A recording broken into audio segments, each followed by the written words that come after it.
My name's Angelo, and welcome to We Want Picks. Jacob and I are going to break down what might be the best pay-per-view of 2025. Speaking of super, we have two super fights on this card. This is literally one of the best events of the year, if not the best event of the year. And we're going to give you our picks, our predictions, our bets, and our DraftKings Fantasy Plays for UFC 322. But before we jump into this event, let's look at the last 7 events. Jacob, you've been crushing it. What's the secret? Honestly, I fucking buckled down. I'll be honest with you. There you go. I sat here, Angelo, and I told him 2 months ago now that we're getting ready to go on this fucking ride, on this journey, because we started getting hot, started Contender Series, and I could really feel it in my fucking juices. Really, like women, like they know when it's coming. Sometimes the boobs get a little bit bigger, we're talking about the period and stuff like that. Like they can sense it coming. It was about early October, man. I just got this feeling in my fucking that your period was coming. Listen, okay. You might want to fix this analogy. I'll let you redo the analogy. Hey, listen. We talked about the ID saying female. I went on live stream Saturday and explained the situation. Yeah, okay. My ID says I'm a female. I don't know how it happened. I don't know why it happened, but I'm going to embrace it. Can I go into certain places that most guys can't go into now? Yeah. Do I take advantage of it? Hell no. And I would never, because you should never disrespect women. But it was early October. I got a little tingle in my nutsack. I'm like, I think we're about to go on a run. So I told people, $10 a month, you can sign up and go on this journey. And a lot of people have. And I want to thank those people that have signed up, that have been making the money, people that have been to my live streams every Saturday, because guess what, Angelo? Saturday live stream, another fucking success. And we were down. I don't know if you know this or not. I didn't. I watched it on my phone in the driveway. Start of the main card. We had some bets already in for the main card for taco and stuff like that. Start of the main card. We had $45 on the live stream in my BetOnline account. You were down to $45 going into the Tulio Duncan fight. Now, we had some bets already placed. Oh, so I got you. But in 4 fights, that $45 was $2,900. So the prelims were rough for us, and some people left. Some people gave up on Papa. But you never give up on Papa, just like you never give up on Novocaine. Just give it time. It always comes through, and we're going to keep it rolling. We're going to try to keep it rolling. I feel good about this week. Is that a thing people say about Novocaine? Is that like a saying I haven't heard before? Never give up on Novocaine? Yeah, you just give it time. It always comes through. It's like Novocaine. You never heard that? I've never heard that. I'm going to ask you just a real bold question. Yeah. Are you a racist? No. That's from Remember the Titans. I would hope that everyone's seen. If you've never seen Remember the Titans, I don't know. I don't remember lines from it, but I know it's a great movie. He's like his defense only runs 4 plays or 3 plays, or maybe it's offense or whatever. He's like, it's like Novocaine, just give it time, it always comes through. Oh, there you go. It's funny, I feel like I have a good memory, but I also have a horrific. I'm getting to the point where it's like, what's that guy's name from The Thing? I'm that point. Remember when your parents used to do that shit? Names? Because my mom used to forget our names all the time. I called them each other. Constantly. Well, I called the little one Joey before, my mom which would is say, the dog's name. Would be like, whatever your name is, get over here. And then she fucking, I got hit. Did you actually? Your mom didn't hit you. No, my parents never. I mean, they would never. Oh, I got fucking. They would never. Nobody would ever dare lay a hand on me. I bet. I did. Should I pull down the picture? Oh, you mean that full admission that I'm now? What admission? Oh, by the way, you assholes, and we'll get to the breakdowns here in a minute. And by the way, thanks for all the new viewers, too. If you're still tuned in, hit that subscribe button because it's a lot of fun. I'm talking to the chat here, by the way. Friday or Saturday for the live stream, I emphasize a live stream by being, hey, guys, stuff going on. I had a relationship with Isaac, but not like that. The feds might be listening. We might have to miss a couple of bets on purpose on this stream because we know the feds are watching. They on us. So then these little gremlins in the chat at the end, once we started hitting bets, were like, hey, Jacob, thanks for that insight. Hey, Jacob, thanks for that insider information for us. Trying to get me thrown in the fucking pen, Angelo. And all I'm doing is making them money. And they're trying to they were donating that stuff. They're biting the hand that feeds them. Some people just don't know how to act. Act like you've been here before. And if you have been here before, you've been making some money. If you want to make more money, go to the website. Jacob is the hot hand. Go ride that hot hand. Let that hot hand touch your ass. Go to WeWantPicks.com. Click Become a Member at the top. It's $10. $10 for an entire month's worth of access. And it's not just who's the hot hand. It's not just a list of bets. We have a whole suite of tools as well. One of those tools is the data analyzer. This will give you every single data point you could ever want or need. You can then manipulate that data, filter the data, find your spots. We have a fight simulator. This simulates fights 100,000 times, and it gives you the outputs. Not only does it say who won those simulations, it'll tell you what happened along the way. I use this specifically to do my prize picks and my underdog entries. We have a line movement tracker, which will give you opening odds, current odds, win probability, and line movement. We have a prop hunter, a curated set of data specifically designed to help you find prop bets. We have an optimizer. This builds DraftKings and FanDuel fantasy lineups with a couple clicks of the buttons. It also has the industry's first, not Roto Grinders, not Awesemo, not Skotastic. I'm pretty sure two of those are the same company. They didn't do it. We did, because Big Ange with the big brain said, you know what? I can't expect all of our audience to know how to use a DraftKings optimizer. I imagine there's some people that see the wins coming in and they want to dip their toes. And this is a screen with a lot of numbers and you can manipulate things. Let's make it easier for them. I happen to get this idea during tax season. And if you've ever done your taxes or used TurboTax, it's very simple software that just asks you questions like, did you buy a house? You still got your job? And I said, let's take that and apply it to the optimizer. So now, if you want to use the beginner mode, it'll say, who are your most confident underdogs? Who are your most confident favorites? Is there anybody you absolutely do not want in any of your lineups? A couple questions later, boom, you have your entries ready to go. We have a tape index for those of you who like to watch the tape with your own eyes. And I promise you, in a couple months' time, when the UFC is over on Paramount, this tool will be very beneficial. What did she say? Never comment, but always watch it, Jacob. And I may be always watching you. You just don't know. Yeah, see, he saw a girl name, and he literally just could not help himself. All of that is $10. All of it. And there's a bunch of things I didn't mention because people complain about the intros being too long. Is that Usman's arm?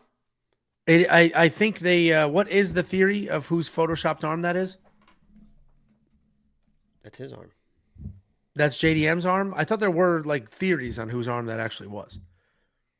Because then they have that picture out. Like, dick looks like a baby's arm. Prove it. Prove it. Okay. Everything I just mentioned plus more is available right now for $10 a month. That month will get you not only UFC 322, which I opened this by saying probably the best card of the year, but also UFC 323, UFC Qatar, and then the fight night that closes out the year. Unlock all of it. Give yourself a leg up. It's freaking $10. $10. WeWantPicks.com. Click Become a Member at the top. Last little slide here. Black Friday is coming up, and Hayabusa, one of our partners, who we love very dearly, who I have the Hayabusa boxing glove wall over there, said, can you do me a favor and let people know about our Black Friday deals? They've got them up now. They have incredible deals up to 30% off on a bunch of shit, whether you need new boxing gloves, new gis, new rash guards, boxing shoes, literally whatever you could want or need. And then if you use our promo code WWP, you get an extra 10% on top. You can stack. So use promo code WWP for anything at the Hayabusa website or go to WeWantPicks.com/Hayabusa and get ready for the holidays. What's your pill stack look like? Speaking of stacks, I don't take medicine. I don't take vitamins. The only thing I take on the daily, Prilosec. I do need Prilosec. What's that? You know what that is? Heartburn. And I've had that since I was a kid. Daily heartburn? Well, no, because I take the medicine. It's bad. I've had it since I was a little kid. It's like it runs in our family. My uncle who has like a hernia from heartburn. It's bad, man. Yeah, I can't imagine why. Some people just don't get heartburn. Yeah, see, Gerd, he gets it. Some people just don't get it. Other people get a ton of it. It's literally been my entire life. But like you're not on. No, my cholesterol's fine. This whole Angelo's wildly what about like nothing. Have you? I don't know. A Blue Chew? No, like mints. Oh, Your T tested? I have not gotten my testosterone tested, but God, everybody I train with is on TRT, like everybody. Oh God. And there's a part of me that was like, dude, I should just get on TRT, and they'll just approve you for that shit no matter what. And then Tiffany was like, no. I was like, why not? She was like, what for? No. She was very against it. She wants to keep you like a docile little bitch that you are, Angelo. Heaven forbid Angelo, with a couple dollars and a house full of women, gets a little test in him every once in a while. Feels a little lead in the pencil. She's trying to keep you down, and you're like, oh, yeah, you're right. I guess I don't need it. Oh, it could be. She doesn't want. She knows I already talked back a little too much. Yeah, dude, she got you clipped up and is on fucking estrogen. I always joke that I have been over vasectomied, so they cut a little too much out. God forbid they put a little back in. I think I agree. No, you're fine. You're great. No, here, drink this. I made you a tea. Take the tea. Show them your titties coming in. No, I don't have any titties. I do. I put this on. I thought this looked cool. You can't really. Can you tell the fabric? You can't really tell. You can see on my shoulder back here. Back up and show us no titties. No titties. Jesus, man. And she was like, she got groceries, and I met her in the garage. She's walking behind me. She's like, what the hell are you wearing? I was like, you don't like this shirt? She's like, you look like an old man. So women aren't very supportive. We have a $3.49 New Zealand super chat. I think that's like 10,000 American dollars. Angelo licks his lips before eating hot dogs. Can I say, go ahead, if you want to address those rumors. Between Jacob and I guarantee Jacob has eaten 10 times the amount of hot dogs that I have. It's way more than that. It's way more than that. It is way more than that. That's got to be 200 times more. I would say easily every hot dog you've had, I've had 100. Because and it's not even like messing around, like genuine. 40, 50 a week at one point. So that's not it. When Jacob first moved to Texas, it was breakfast, lunch, and dinner, hot dogs. Not breakfast. I'm not a fucking animal. But you know what? My favorite thing to do now is watching POV hot dog food trucks. Oh, yeah. There's a bunch of there's a guy in Jersey, something Red Hots. And yeah, the Red Hots guy. And then I watched this couple that has a food truck too, man. And one of the Red Hots guy, I was scrolling through the comics and I'm like, what would the comments be on a video like this? Great, because all he does he's not like being entertaining, really. Yeah. He's just fucking making hot dogs for fucking 30 minutes or whatever. And one of the comments was, mustard smears looking good in this one, Chris. Dude, it is. You ever see that? And I'm like, if we could get half of the support like that, these guys are talking about nice mustard smears on the hot dogs, man. Can we get a couple comments like that? It is crazy, dude. Like, honestly, because they have the stick and the mustard. They pull the stick out and it's a perfect line. There's that guy, Musa. Oh, I saw one time they added the mustard at the end. Oh, you should have seen the move he pulled there. Little wig on the outside and snuck it into the side of the bun, smeared it on the end. Yeah, because around all the toppings. Oh, he said this guy's a fucking pro. It is crazy. Like, I will get sucked in. It's so funny because if you I love all the POV stuff. If you sling hot dogs, you probably hate your job. But watching, meaning like it's just your job, right? Every day you show up, you do the same shit. Yeah, I made pizzas every day. But thousands of people will watch you do that. Sometimes I'll just get sucked into watching a Hispanic guy make sushi while wearing a sushi hat. Yeah, if I had the idea of, because I worked at a pizza place by myself. So it was like the same thing. Like if I had the wherewithal to be able to film that back in the day, holy shit. No, it is. I wouldn't crazy. have to be sitting here with your dumb ass every fucking week. I wonder how they do. I always wonder how they do the POV because they'll be live for hours and the battery doesn't fucking die. Like, what is strapped to his head? How is he doing it? It's not the Meta glasses. Those are 30-minute batteries because I go live every now and then on Instagram. They don't last very long. So, if any of you know. I got point of view POV videos that have, mine are. I'm talking 2-3 minutes. 3, 4, 5 hours. There's a lot of upside down and inside out. I'm about to show all you folks what it's all about. Okay. We have $1.99 from Tittlefits. Jacob is a live stream legend. Also only $10 a month. We appreciate you, Tittlefits. No, you say Tittlefits. Dan Exituti. Easiest $10 I ever spent. Well worth it. It's been a crazy few weeks of betting. Appreciate you fellas. We thank you all very much. Here's that positive energy he was talking about from the hot dog you are slinging. Kind of a sex pervert. Me? My favorite thing is what's his name called? What is your go-to pornography, would you say? Okay, we're not doing this. What are you talking about? I mean, it's 3:22. Nobody's watching this. yeah, exactly. Yeah, let's go ahead and start this card. Oh, you got a donation. Idig that New Zealand 349. Ans watches POV facials on his knees on VR. Okay. This is getting a little. This is getting a little. It's a little much. It's a little much. Opening up the UFC 322 fight card, we have a brand new addition. This fight order is not yet finalized, so this might get shuffled around, but we do have a brand new fight added to this card. We have Viacheslav Borshchev taking on Matheus Camilo. Viacheslav Borshchev, 8-6 in his career, 1-3-1 in his last 5 on an unfortunate 2-fight skid, taking on Matheus Camilo, 9-3 in his career, 4-1 in his last 5. This is a pretty straightforward fight to me. When I saw it, I immediately jumped on it and placed the bet. We got Viacheslav Borshchev, fantastic striker. He was a striking coach at Team Alpha Male. Not sure if he still is, but if he is, he's definitely not doing the wrestling practice. He had a professional kickboxing career before transitioning into MMA. His takedown defense is a low 42%, and he has been taken down 31 times in his 9 UFC fights. His most recent was getting taken down and then submitted by Terrence McKinney in under 1 minute, taking on Matheus Camilo, aggressive guy. He can strike, he can grapple. He's got plenty of power, plenty of cardio. He's got a good chin, a whole bag full of submissions. He will move forward, let his hands fly, embrace the chaos, get you to the ground, chase submissions. Chase is the right word because sometimes he won't get it. He'll fall off the top, he'll slide underneath, and he'll lose out on the position and then be in trouble. That's what happened in his last fight, but he is wildly aggressive and can make some stuff happen. I think Viacheslav Borshchev at this point in his career is pretty much done. I think he's showing up for a paycheck. I think he's full washed, and wash is a term you typically use for somebody who was very good. And Viacheslav had like flashes of this guy could be something great, and he's the Team Alpha Male striking coach, but he really never got the wrestling down. Obviously, he's had a couple fights where he defended pretty well, but he's taken a lot of damage. He's easy to exploit at this point. He's just kind of there.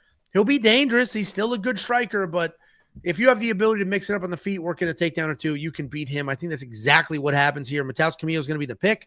I went ahead and threw a half a unit on him at minus 155. The only reason it's a half unit is this is somewhat short notice, and I don't want to, go balls deep on a guy that might slow down a little bit. Matheus Camilo. You've never been balls deep in anything. Is the pick. Fucking apple pie. What do you think?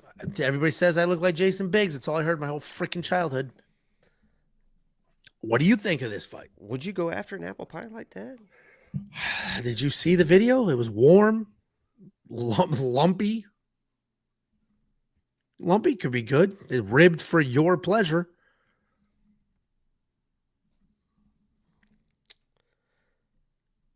So Matheus Camilo is definitely the more well-rounded fighter. He's a good striker in his own right. Gonna have the crazy wrestling grappling advantage in this fight.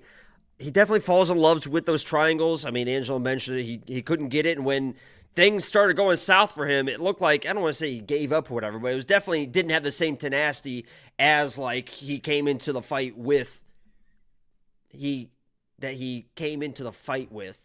I think the tone was really you definitely the inflection really that was not good. Let's retake this. Start from the top. Okay. My name's Angelo, and welcome to We Want Picks. Matheus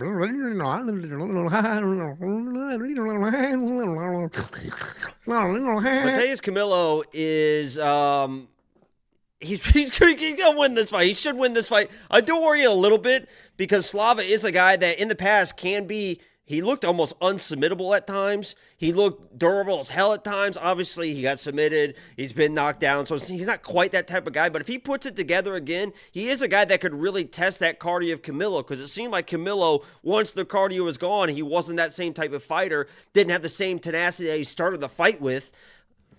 Nailed it on that one. You got it. Yeah. So I do worry a little bit that maybe a durable Slava shows up and starts pushing this kid, and maybe he isn't quite built for like a 15-minute fight, but he's the better fighter. He's a good striker. He can go to the wrestling if he needs to. Hopefully he just doesn't come in and think he's going to smoke Slava. It doesn't happen, and then we have a little back-and-forth striking affair, which Slava can kind of strike with anybody. So I'm going Camilo, but I just need to see it a little bit before I put money on him.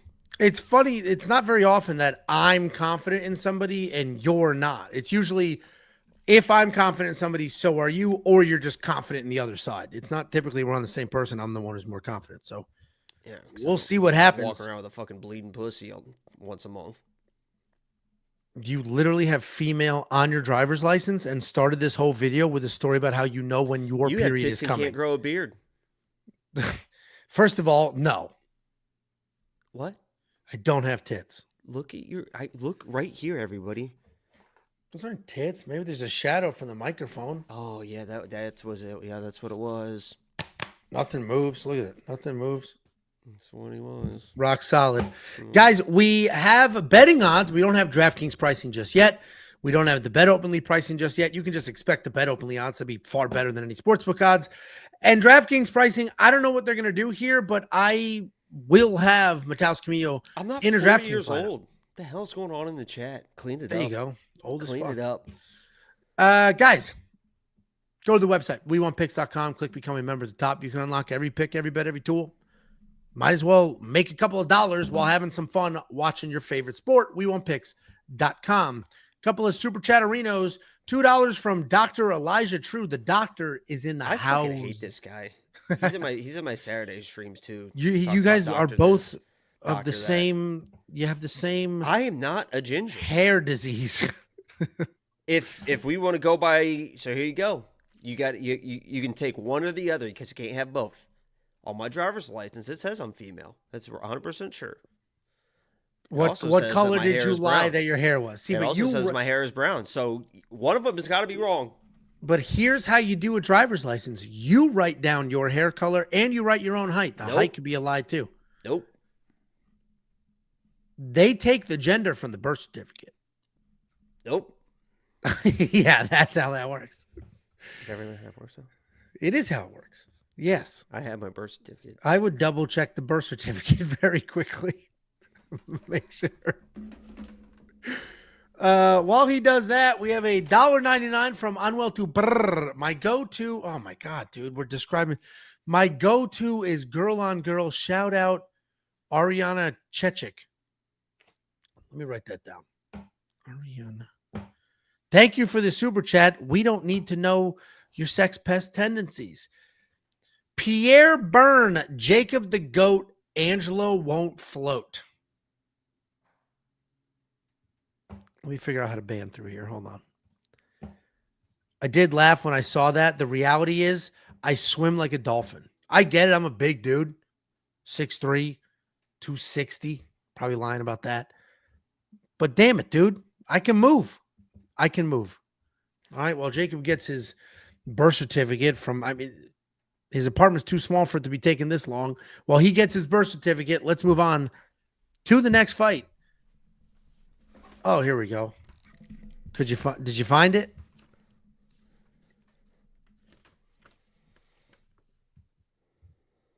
Be careful what you show to the screen.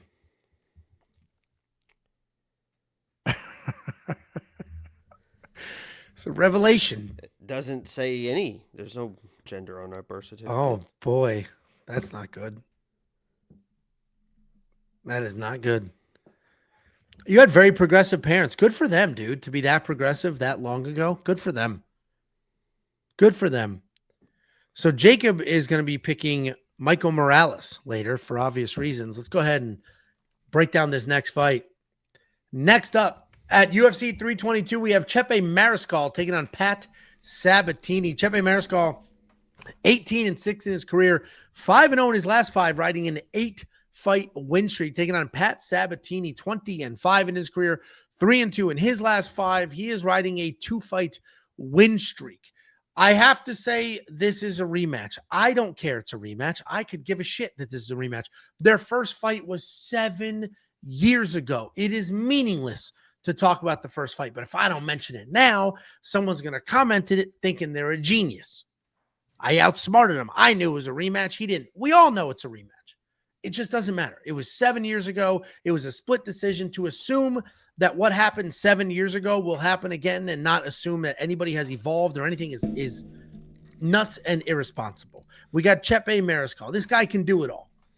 He had a BJJ championship. He's got a kickboxing championship. He was a collegiate wrestler. He's willing to strike. He's willing to engage in a firefight. He's got some dog in him. He does a really good job mixing in the striking and the wrestling. He makes adjustments on the fly. He's not very dangerous, so he will fight to a decision, but he grinds. He moves. He continues to press forward. He doesn't ever take a step back. He is coming off that 5th UFC win, and it was a pretty one-sided win over Ricardo Ramos. He's taking on Pat Sabatini. Pat Sabatini's a decent striker. He's got the technical striking skills, but it's a little stiff. Where he really shines is the grappling. He can get some takedowns. He can find a submission anywhere. Years ago in 2021, he got knocked down bad by Jamal Emmers, ended up rolling, found a heel hook, and finished that fight. And from that point forward, people are like, he is so dangerous. This guy is so dangerous. And he is dangerous if he can get his grappling going. He also can be a wet blanket if he needs to. We just saw that in his win over Joe Anderson Brito. The reality is Pat Sabatini's good at everything. The jiu-jitsu is really where he shines, and I don't think it will matter here. I think Chepe is just getting too good. I think we're seeing him evolve. He's too much of a dog. He has too much confidence. I think Chepe gets in Pat's face. I think he gets the takedowns. Pat Sabatini's jiu-jitsu off his back while Chepe's fresh isn't going to be a problem. I think Chepe wins this fight. I am shocked to see that he has become the underdog. The opening odds made more sense than the current ones. I don't know why all this money's coming in on Pat. And I'm not trying to disrespect Pat. This is more about praising Chepe than it is disrespecting Pat. Pat is a good fighter. We've seen Pat have some success. Pat's only 2 losses are actually pretty good. Diego Lopez, and before that, he got smoked by Damon Jackson in what you could call a fluky flash knockout. I think Chepe grinds his way to a win. I think he's too good defensively, too aggressive offensively. I think Chepe wins this fight. I threw a half a unit on him, and you're going to get better odds if you do it now, plus 105. What do you think, Jacob? Yeah, this was definitely a fight where I know both these fighters very, very well. Pat Sabatini, I was a big fan of his when he came into the UFC. I said that he would never not be lock of the week. I made that claim when he came to the UFC that every time Pat Sabatini fights, I don't care if he's the favorite, I don't care if this or whatever, he's always going to be the lock of the week. And he was the lock of the week when he was a minus 260 favorite versus Damon Jackson. That was the week 10 of my 10-week streak. I had 2 lock of the weeks on that week, but Pat Sabatini was 1, and he fucking lost to Damon Jackson. When I broke down this fight, I know both these guys well, both former lock of the weeks. I love Chepe, I love Pat. In my opinion, Angelo, in my mind, I was just like, yeah, Chepe's going to win. He's probably minus 150. Minus 175 is kind of where I had it in my head. Maybe minus 200, but they probably respect the wrestling and grappling of Pat because pure jiu-jitsu, Pat Sabatini probably beats almost anybody in this division. He definitely hangs with everybody, and he beats most people. The issue is his wrestling is pretty good. He's got okay takedowns. It's his striking that has not improved at all.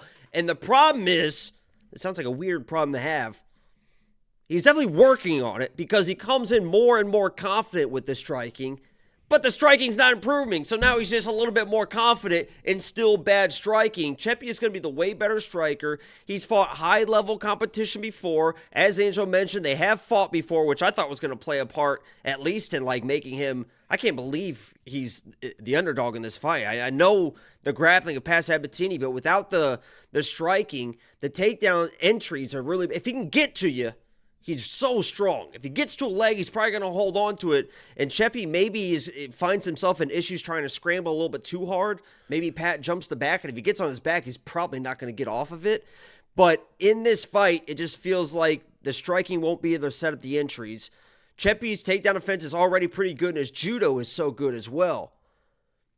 And if Pat's not really getting consistent takedowns, he's losing his fight, and he's probably getting knocked out. Chepe's fought high-level people. He knows how to wrestle. He knows how to grapple. He's got a nasty leg kick. You know, I look at this fight.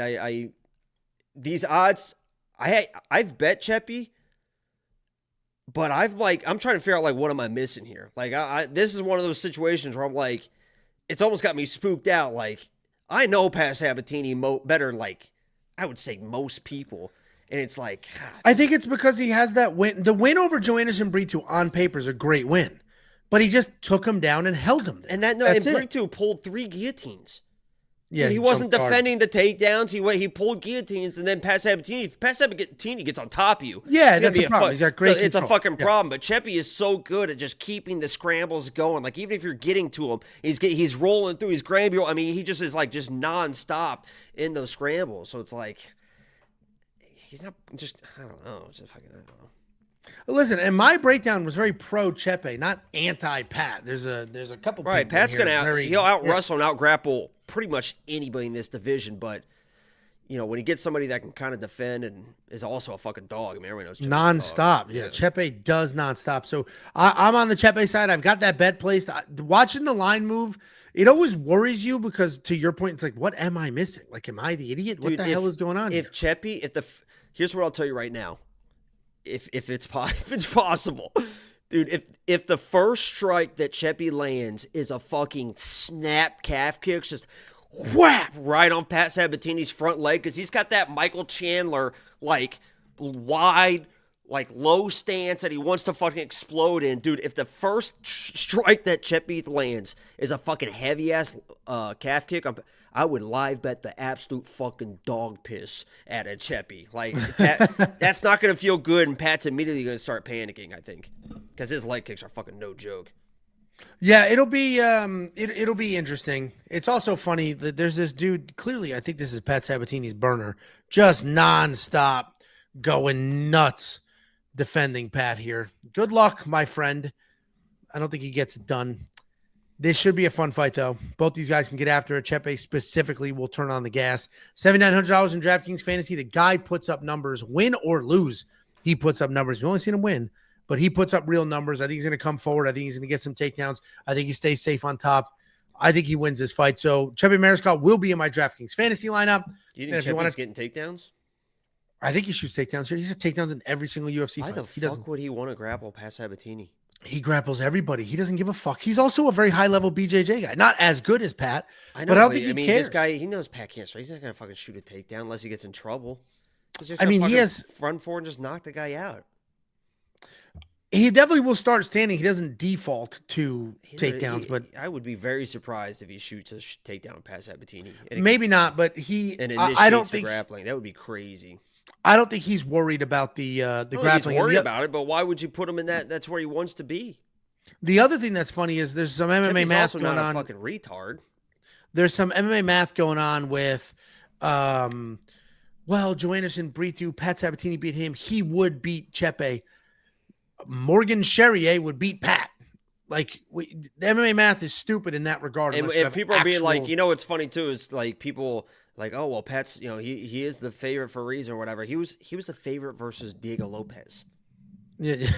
Diego Lopez was my lock of the week that week because I was like, listen, I know Pat Sabatini, that shit is not gonna fly. Like, you're not gonna just it should be kind of the same thing here. Like, he was the favorite versus Diego Lopez. Think about that now. So if you're saying, oh, well, Pat would be, it's like fucking, imagine they rematch that. Holy shit.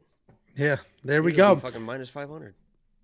Check out every pick, every bet, every tool. It's all on the website. One click away from accessing anything you could ever want or need for any fight week. WeWantPicks.com. Click become a member at the top. You like to do your own research. We got you. You want to copy paste? We got you. Go to the website. We got a couple of super chats. $1.99 from Unwell to Brr. I'm going to get a WWP tattoo. If you get a We Want Picks tattoo, I'll give you premium for life. And your friend. Got to send a picture. I would love that. Would you like that if somebody got a We Want Picks tattoo? Yeah, don't do that. No, I think you do it. I think you do it. I would do that. Calloused skin flute. $5 New Zealand dollars. Dude, I need to read these before I fucking read these. Angelo's last category visited was wife plays handsome redheaded man's skin food slowly. Is ginger cucking? Is that what this is? Wife plays handsome redheaded man's skin flute slowly. That'd be hard right now or something? Why do you keep reading it, you sex pervert? Hands up. I'm trying to make sense of it. Sex pest. Sex pest. That's what you label yourself as? No, that's what Stavi was saying during the New York elections. He's like, what are you going to vote for? A sex pest? Sex kitten or something? A pest. When's the last time you meowed in the bedroom? Okay. Next up at UFC 322, we have Malcolm Wellmaker taking on Cody Haddon in what is the most surprising line on this card. And not because it's out of whack, but because I expected Malcolm Wellmaker, the hyped prospect, to be juiced to the gills. But he's not. Not only did he open as a dog, he remains affordable right now. We got Malcolm Wellmaker undefeated at 10-0.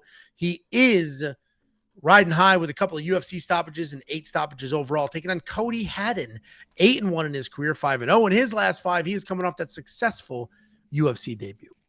Malcolm Wellmaker, as we know, a powerful striker, great accuracy, good time. He does a really good job managing range. He's got a solid jab, then he will fire away. If you overcommit, he will make you pay for that. He can grapple as well. We haven't really seen it in the UFC, but on the regional scene, I promise you, he can get some takedowns. He's got takedown defense. He is coming off that knockout win over the human punching bag, Chris Motino. He's taking on Cody Haddon, a solid prospect whose lone loss comes to Steve Urseg. That guy kind of stinks, but I get the loss on the regional scene in Australia. Cody's a busy fighter. He sets a great pace. He does not slow down. He also has clean boxing. He'll throw in combinations, does a nice job working your body, and then he can transition to grappling. He's got scrambles. He's got offensive takedowns. Takedown defense is decent, but the scramble skills are there to create a mess. He is coming off that decision win over Dan Argueta in his UFC debut, where the combinations look good, and he just stayed composed. Dan Argueta is a great measuring stick to see how good somebody is or is not, and it was very clear that Cody Haddon's good. Cody Haddon is not Chris Motino, right? He's not going to stand there and just get his face bashed in. I also don't think he's like this insane high-level wrestler who's going to take down Malcolm Wellmaker without any hesitation or any issue. The reality is, I do think Malcolm Wellmaker wins this fight. I appreciate that the odds are affordable. You do the tape study, you watch him on the regional scene, he can defend takedowns. I get how good Cody is. I get that he's a hype prospect. I am going to be on the Malcolm Wellmaker side here, and I think that these odds might be the best odds we're going to get from him until he's officially fraud checked, and I don't think this is a fraud check moment. So Malcolm Wellmaker is going to be the pick. What do you think, Jacob? Yeah, this is oh boy, people aren't going to like this. If Malcolm Wellmaker comes in and lands one of those fucking atomic hooks, especially that right hook, I don't think anybody's going to be surprised. I'm not going to say that can't happen because that would be fucking stupid. Obviously, he can land one of those shots. That's what he does best. Incredible power. He's got pretty good range, pretty good footwork. People aren't going to like this. Cody Haddon's the better fighter. He's the better fighter. He's the better overall striker. He can mix in the takedowns better. He has better takedowns. He has better wrestling. He has better grappling. He is the better fighter. And he brings in a pressure that Malcolm Wellmaker is not going to like. Like, he likes to, like, he's fine with it. Like, he'll have the footwork, and he'll circle out, and he'll circle right. And the pressure is how he hits those little step back hooks and everything, right? So if he is getting pressure and bam, he hits it, he hits it. But if he's not hitting it, which he doesn't hit it all the time, this guy Cody's going to be in his face. And Malcolm Wellmaker, for as good as he is offensively, especially with those hooks, if you see him throw a lot of these, and you see him in the pocket, the way he kind of overextends, he drops his hands. He basically closes his eyes, and he'll just kind of throw his head back like this. Now, that shit works against a Chris Motino or against a whatever his name is. But against a guy like Cody Haddon, who's bringing in pressure with technical extended combinations and can level change underneath that type of like head back type of stuff, I got to take Cody Haddon here. I get it. Wellmaker's got the power, the speed. If he wins by knockout, he wins by knockout. Cody Haddon's the better overall fighter, in my opinion, in this fight. And if he doesn't get knocked out, he's going to be all over this kid. And we'll see what Malcolm Wellmaker's really made of. If he comes in and like wins like a tough, like a decision or something like that, I would be extremely impressed and give him all his flowers. I think Cody Haddon at this point in their careers is just better right now. Yeah, it's definitely a clash of styles. People love Cody Haddon. He's probably the favorite dog on this card. People are all over Cody. They love Cody here. I'm surprised he's became the underdog with the amount of love I see coming in on him. He opened gets a little as the favorite. Yeah, he definitely gets a little loosey-goosey in the pocket. That's why I picked him. I'm not gonna bet him because he does bring the pressure and he is a little bit loose with his defense, and that's exactly what works for Malcolm Wellmaker. So, I'll probably just sit this one out and see what happens. But I'm picking Cody as a pick. Yeah, it'll be it's definitely a very intriguing fight, and it does matter for the trajectory of one of their careers. It doesn't matter in the broader division, but there's a lot of hype around Wellmaker, who's not that young. What's up? This feels like, I think I mentioned on Twitter, and tell me if you agree. When we were breaking down Marco Tulio and CLD, I said, like, CLD is not Tresean Gore. He's not Ihor Pretoria. Like, it's different. Like, if you're a good boxer and somebody's just standing in front of you, you're going to look good. But when you get somebody that's moving around, when you get a complete fighter that can mix in takedowns or clinching and this type of stuff, it really kind of throws off your boxing game. I think it's the same thing here. Like, Wellmaker's look great against people that just kind of stand in front of them. Cody Haddon's got full work, in, out, good striking, go to the wrestling. So that's kind of what I compare it to. Like, who you're fighting kind of matters sometimes, but. Yeah, I mean, anything's possible. It'll be, I mean, it's an interesting fight. I'm looking forward to it. We'll find out who the hype prospect is going to be. And luckily they are at a point where if one of them loses, it's okay. If Cody Haddon loses, he's still in his 20s. It's not a big deal. If Malcolm Wellmaker loses, yep, the hype train's gone, but they'll just get him right back in there. Look what happened with Peyton Talbot. He's 31 years old already. He's definitely a little on the older side, but. Oh my God, 31. If that's old, what are you? He's not on the older side. That's not even in his prime yet. I agree, but when we talk prospect, we're talking 25-year-olds and their future potential. How low would you go? Till they're not a prospect anymore? Yeah, what's your bottom age? 30? Probably 30. You're married. Okay, I'm talking about prospects. Oh. Guys, go to the website, please. Click a couple of buttons, sign up, make a deposit. Click a couple buttons, become a premium member. Lots of options on the website. Tons. All of which can help you. WeWantPicks.com. It's friggin' $10 for an entire month's worth of access. We have a $2 super chat. Is there any way this isn't a first-round knockout? For sure. If Cody fights the same way he fought Dan Argueta, gets a bunch of takedowns, and Malcolm doesn't like that pressure, for sure, this is not a first-round knockout. I hope this goes a decision, because I know one thing. Malcolm Wellmaker, he's not a fucking pussy. He's not a bitch. He's not going to go out like a bitch. And Cody's kind of built that same way. We could get, if this gets out of the first round, which we could see a finish, but if this gets out of the first round, I think this is I think it's like one of the fight of the nights. Like, I think both of these guys are fucking going to get after it. And we're going to be in for a treat. It definitely is set up for some fun. Next up, at UFC 322, we have a clash of styles between Roman Kopylov and Gregory Rodrigues. Roman Kopylov, 14-4 in his career, 3-2 in his last 5. He is coming off that striking loss to Paulo Costa, taking on Gregory Rodrigues, 17-6 in his career, 4-1 in his last 5, coming off that bounce back win over Jack Hermanson. This is a really fun fight, because Roman Kopylov can get after in the striking. He's a very high-level striker, was a professional kickboxer before he moved into MMA. He picks his shots pretty well. Then he settles in. He weaves together nice combinations. He is 6-4 in the UFC.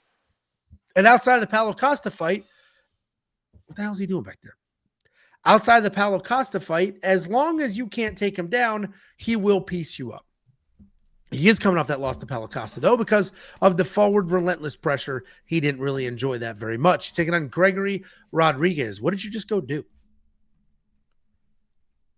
What are you, my fucking probie officer? Who gives a fuck? What do you mean? I heard it was loud clanking.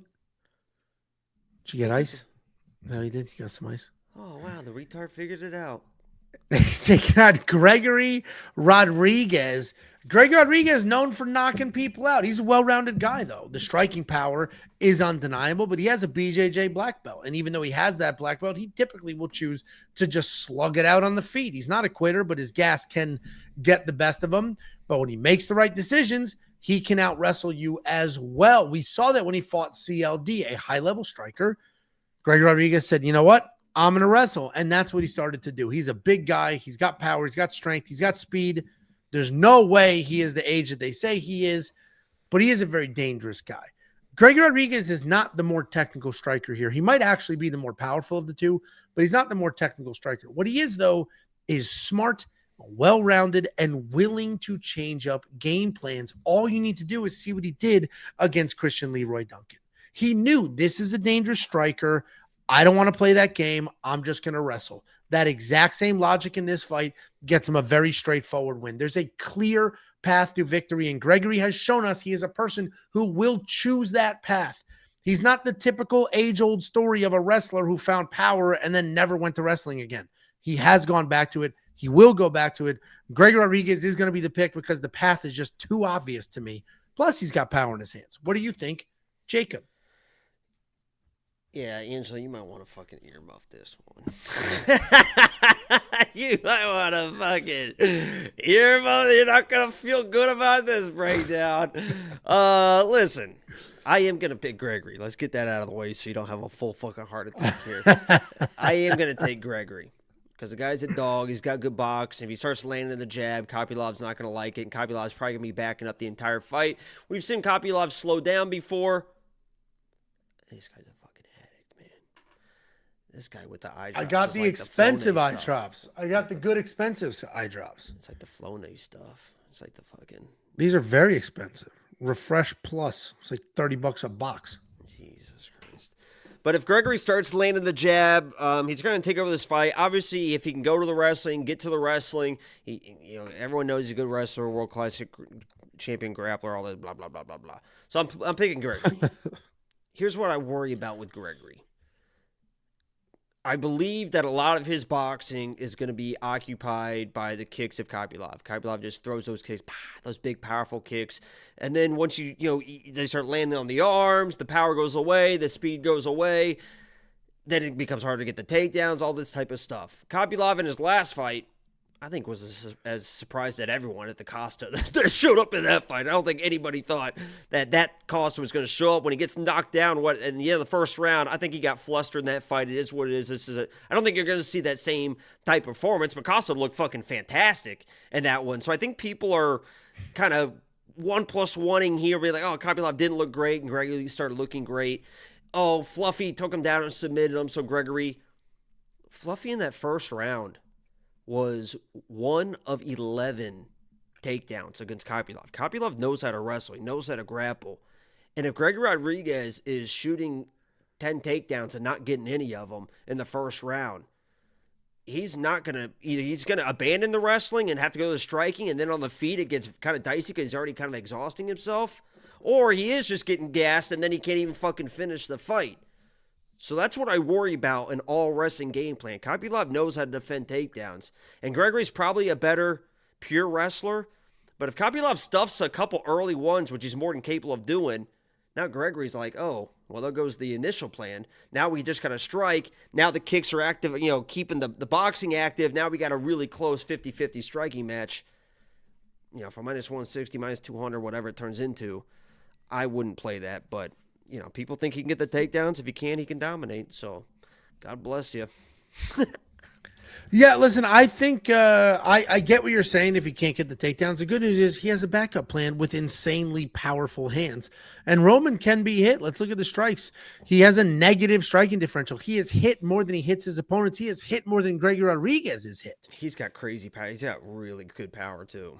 So it's not like he's going to be... He's definitely the better striker. I agree. He's definitely the better striker. And he fucking Robocop, he gets hit, man.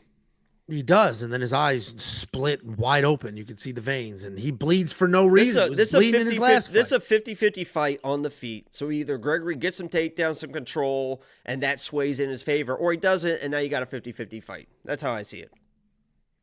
Yeah, I think the wrestling gap is wider than the striking gap. He's at 50-50 on the feet. The wrestling and grappling is probably 80-20, 70-30. So I think that very wide of a gap. Plus, Roman now has something to worry about. I think all of that combined sets Gregory up pretty well here. Here's what I'll say about this one. If Gregory shoots a takedown within the first minute, that means it's part of the game plan. If he's not close to getting that takedown, I think it's bad. But if he's, I don't think you need to really force the takedowns either. I think it's just, I was gonna say, if I'm Gregory, I fake a takedown, bomb an overhand, see what happens, go from there. Because he can. I mean, he's got mega power. He's gonna. That's why I don't think he's gonna have a wrestling game plan until he needs it.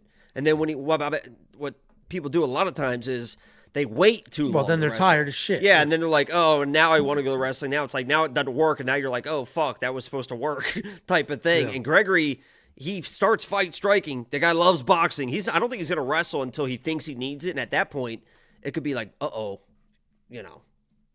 But he can outstrike this guy too. I mean, I'm not saying he can't handle striking. So. Yeah.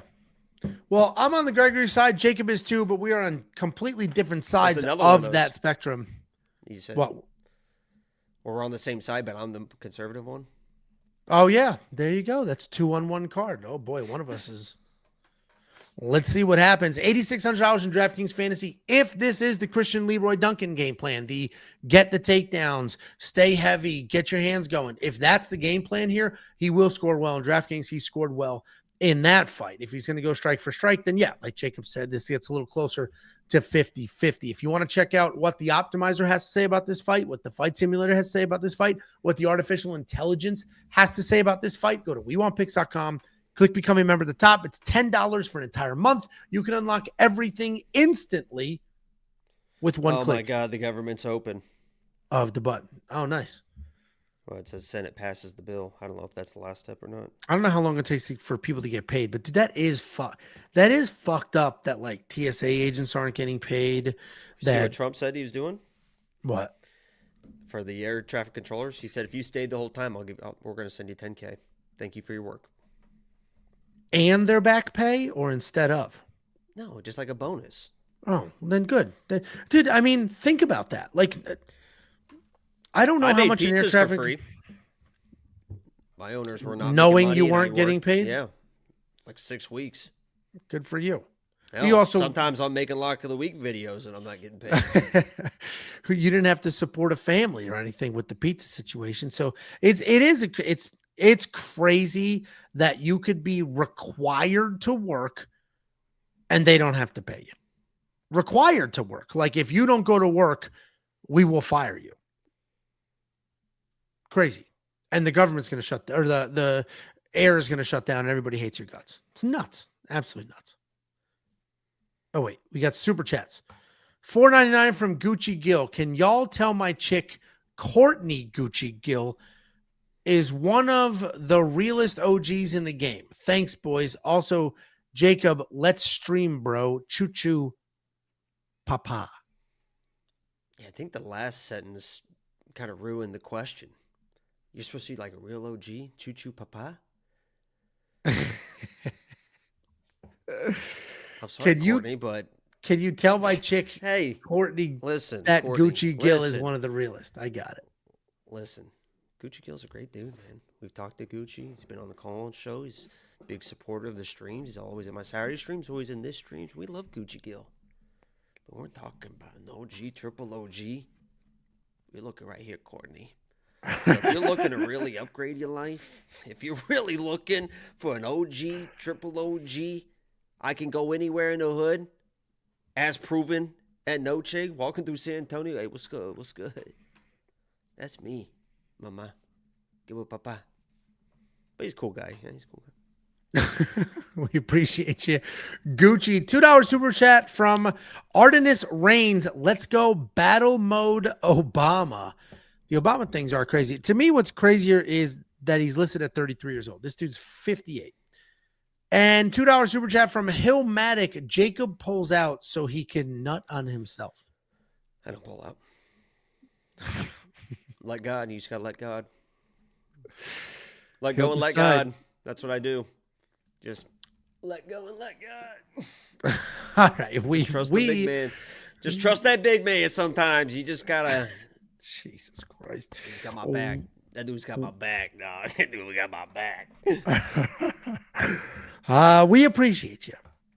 Then you guys can go to the website and get your $50 bonus if you go to the URL. And if you use any one of our affiliate links, you sign up, make a deposit, you get $50. It's that simple. We bring them a customer. They give us a one-time commission payment. It's an affiliate link. And then we slice off a chunk of that and we give it to you. Win, win, win. A win triangle. Go to the URL, sign up, make a deposit, get yourself paid. That's a We learned that in logic in A win-win-win? yeah, win-win-win in college. That was an interesting class. Next up. You didn't no logic I didn't for what? you, huh? There wasn't a logic class. Makes sense. I mean, honestly, it Things are starting to come together now for you. Hey, one of us had a logic class, one of us didn't, and I think it makes total sense. I would assume, with sincere confidence, I'm the far more logical of the two of us. Bullshit! There's so much bullshit. Give me one example where I'm not more logical. There we go. I'll point it out when go. I'll point it out next time it comes up. Cousin Bo. Next up, at UFC 322, we have Bo Nickal taking on Rodolfo Vieira in what is a surprisingly low slot on this card. Bo Nickal was originally on the main card. Who'd they swap him out for, Jacob? Oh, they added the Sean Brady fight. I don't think they moved anybody. They added that fight to the card. Right?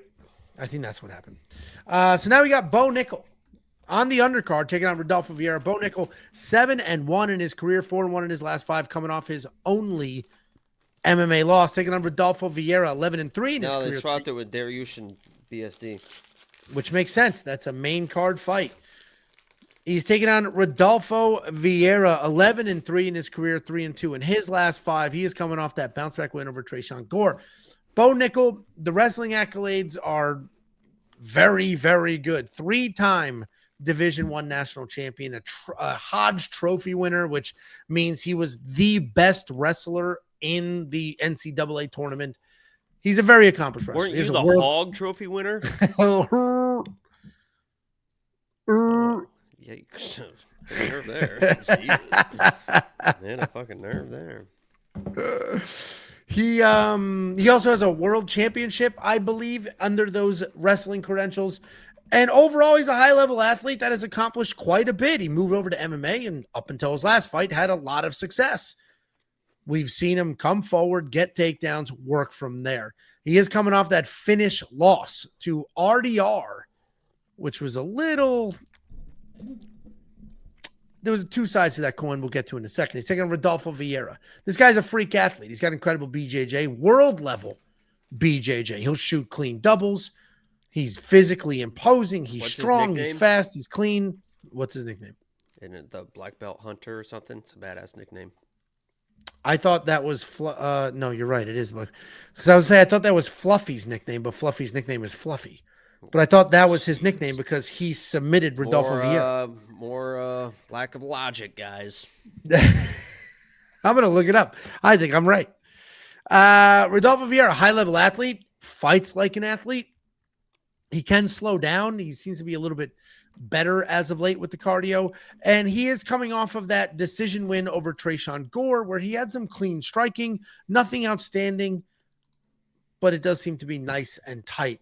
Bo Nickal's hype train clearly off the rails. He is no longer this giant hyped prospect, but that doesn't undo everything he's done and his potential. He's so far off the tracks. He opened as a plus 120 in this matchup. And obviously, he quickly became the favorite, and he should be the favorite here because we have seen Bo Nickal outstrike people. We saw that in the Paul Craig fight. We've seen him out-wrestle pretty much everybody. And yes, he just got beat by RDR. And yes, RDR is officially a stool quitter. But if you rewatch that fight, Bo Nickal got a takedown with relative ease, was working on top. When RDR created a scramble, Bo just decided to jump guillotine. Just jumped guillotine like an idiot. And when he jumped guillotine, he obviously didn't get it. RDR slipped out, was on top, making stuff happen, like a ton of confidence. Bo had an adrenaline dump. It completely changed the dynamic of that fight. Bo went out there in the second round. Things went downhill. And the only reason I'm walking through that is because I don't watch that and say, oh, this kid's a full fraud check. I watch that and say they rushed him. They rushed him. He was a hype prospect. They assumed the wrestling would translate at an insanely high level. Stool quitter or not, RDR is a top 5 middleweight on the planet.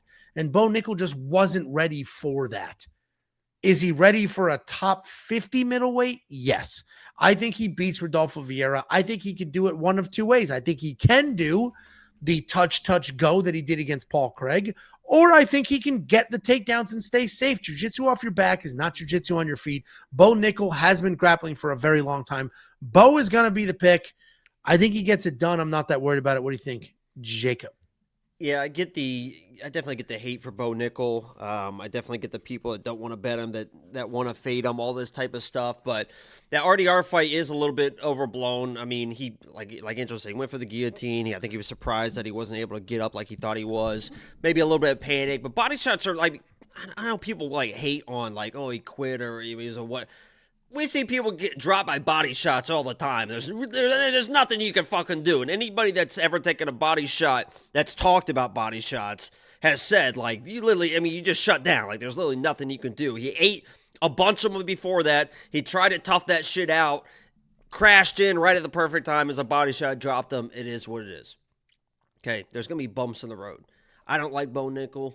I'm not a Bo Nickal fan. I'm not sitting here being a fucking Bo Nickal guy, being like, he's still going to be that guy. But he should beat Rodolfo. I like Rodolfo. Rodolfo's a fine fighter. He's developed a nice jab, but he's not going to bring the pressure that RDR was bringing straight in fucking Bo Nickal's face. He's going to stay on the outside. He's going to try to land that jab with the right hand. Not a ton of power in his hands. He really wants to get to his offensive wrestling and his offensive grappling, and I don't think there's any world where he should be taking down a guy like Bo Nickal in a big cage, where Bo does have good footwork. I don't really love his boxing. I don't really like his striking, but he should be able to be fast enough to land the bigger shots, have the bigger moments. And as Angel mentioned, he should go, I mean, if he wants to, he can go to the wrestling, avoid the early front choke, get on top, and he should be able to out-wrestle these jiu-jitsu guys that can play off their back. And Rodolfo is also a guy, as talked about in the past, like, people want to talk about, like, Bo's maybe like a mental midget, or he's, like, not tough enough, or didn't show whatever. Rodolfo has talked in the past like he hates fighting. Like, he's scared to death of fighting. It seems like he's almost scared to hurt people at times. So this is almost like, it's not like Rodolfo's like some, like, killer that's going to try and take his head off. He's going to take his time. He's going to throw the jab, maybe try and mix some takedowns. I like Bo Nickal. There's a reason they set up this fight. It's to kind of be like, hey, let's get back in it, Bo. Like, they think he can still be a guy, and the matchup was made for a reason. Not saying Rodolfo can't win, but Bo should win this fight. Yeah, and if he doesn't win, then we know he's just not going to be the guy that we expect him to become, because he's not super young. He's obviously early in his career. He only has 8 professional fights. So I think Bo gets it done. $9,100 in DraftKings Fantasy. My only hesitation is if he does go the Paul Craig route, that dude scored like 40 or 50 DraftKings Fantasy points in that win. And he was a huge favorite in that fight. He might do that exact same thing here. Just touch, go, touch, go, touch, go. I think he was fighting like he needed to kind of be the cool guy for a little bit. And now, like, all that pressure's off. I wouldn't be surprised if he immediately shoots a takedown and is just like, fuck it. All right, I'm just going to start doing me. I'm just going to start stacking up wins. I'm going to be Bo. I'm not going to try to be anybody else. Nobody can out-wrestle me, so I'm just going to fucking wrestle everybody to the fucking title. I'm just going to keep winning. They can't deny me. They'll give me a shot. I could see that Bo Nickal showing up, being like, all the pressure's off. Let me just fucking wrestle everybody and fucking get out of here. He definitely got the cocky knocked out of him in that last fight, because even now in interviews, he's like, I never said I would beat Hamzat in a cage. I just said I would out-wrestle him in a wrestling match. Like, he's literally backing up some of the things he said before. He ate the humble pie for sure. He's not delusional. No, of course not. And you don't achieve what he achieved in wrestling as just some, like, clueless idiot. Like, 3 national championships on a team like Penn State, a Hodge Trophy. Like, he's an accomplished athlete that has worked his entire life to achieve what he achieved in combat sports. I expect a little more of the same. I do think he gets it done, probably staying away from DraftKings, because there is the chance that he just kind of strikes and stays safe and pitter-patters his way to a win. But if you do want to check out every single bet that we have 19 plus units going already, not just for this card, but we have UFC 323 bets on the board. Go to WeWantPicks.com, click Become a Member at the top. It's only $10 for an entire month worth of access, and that'll get you this card, UFC 323, UFC Qatar, and the Fight Night to close out the year. Next up, At UFC 322, we have a very sad-looking Gerald Meerschaert taking on a very high-shouldered Kyle Daukaus. Gerald Meerschaert, 37-20 in his career, 2-3 in his last 5 on an unfortunate 3-fight skid, taking on Kyle Daukaus, 16-4 in his career, 5-0 in his last 5. He is looking for his second UFC win in 2025. Gerald Meerschaert, first of all, I thought he was cut. I thought they cut Gerald Meerschaert. I was surprised to see that he was not cut, but he's not. And I guess it's because you know what you're going to get with Gerald Meerschaert. He will show up. He will try to win the fight. It's just a matter of if his body will hold up. He's probably making $150K just to show up this day and age. He's been around forever. $150K to show? 75 and 75 you think he gets? Or you think he gets 150 just to show? I think he will get 150 to show is a lot. He's been around forever. He has been around forever, but they might just be like renewing his contract at the same terms. Just look up his last couple of fights. You'll find one of them will be disclosed pay. Gerald Meerschaert, you know what you're going to get. You're not going to get a quitter. He's been finished a shit ton. His payout for 319 was an estimated $371,000. That is crazy. They're paying this dude $400,000 in a loss. It's at 292. His guaranteed purse was $100,000. So I was right. Yeah. That's nuts. He just got knocked out by Makhachev. Dude, if you've been around the UFC forever, or if you've been there for a while, you just eventually just start making $200,000 or $300K. Now I know why Jim Miller's not retiring. Holy shit. Well, you know what you're going to get with Gerald Meerschaert. He's going to come forward. He'll attempt kind of a sloppy takedown. He's got very dangerous jiu-jitsu. He will slug it out on the feet. The problem is the takedowns are just not as good as they need to be in most cases. Obviously very dangerous in jiu-jitsu, and he's tough. He's not a quitter. His body may quit on him, but he's not a quitter. He will get after it. He will give it his best effort. And if you are rolling around on the ground with him, you could end up in a little bit of a tricky situation. He's taking on Kyle Daukaus. Kyle Daukaus just made that long-anticipated UFC comeback, and he knocked out Michel Pereira. He knocked out Michel Pereira in an era where the FBI is investigating suspicious wins and losses. No accusations there. The reality is Kyle Daukaus is decent. He's not great. If you run through his UFC history, he doesn't have a win over anybody that is still employed outside the one we just saw with Makhachev. He's going to come forward. He'll swing a little bit. He'll try to get a fight to a ground. High-level grappler. Impressive 82% takedown defense. The takedown accuracy also pretty bad, only 25%. He did just knock out Michel Pereira in 43 seconds with a beautiful bink right to the side of the head as Michel was rushing in with his hands low. I don't know what the deal is with these odds. I understand that Gerald Meerschaert gets finished and people have no confidence in Gerald Meerschaert. I understand Kyle Daukaus just got a really good win. Michel Pereira is a very good fighter. But Michel Pereira in his last couple of fights is not the Michel Pereira that we have seen. He's very different, whether that's on purpose or not. He's been different. So Kyle to get a win over a deflated Michel Pereira and Gerald Meerschaert to be a 3-1 dog does feel a little wide. I still think Kyle wins this fight. I think Kyle can defend the takedowns, and then he's probably the better striker. And I think that's what this fight is. I think this is a surprisingly bad fight. I do not think this is going to be a very entertaining fight. I think Gerald's going to be desperately looking for the takedowns, not get them, and Kyle's just going to be doing whatever he can do to stay safe. Kyle's going to be the pick. I'm just leaving.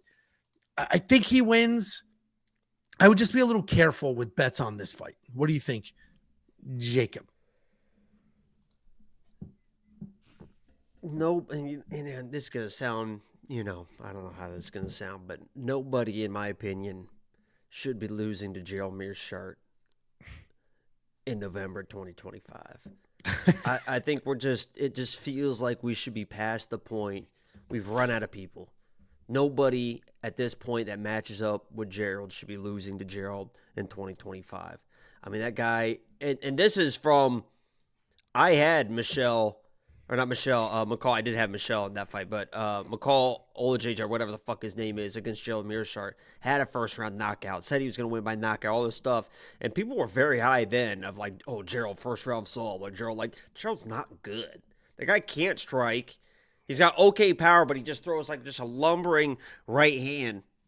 Doesn't have good takedowns at all. If you get to the ground, he's a good grappler, but Kyle's a good grappler as well. So I look at this fight, and I'm like, nobody should be losing to Gerald November 2025. But minus 350 for a Kyle Daukaus. I'm like, God. Crazy. I put it on Twitter. I said the thing I'm wrestling with mentally the most is betting Kyle Daukaus, because it literally is like both shoulders are like, dude, just bet against Gerald and you make money. Like, you bet against Gerald and you just print money. And then I'm looking at his Kyle Daukaus, and I'm just like, oh, God.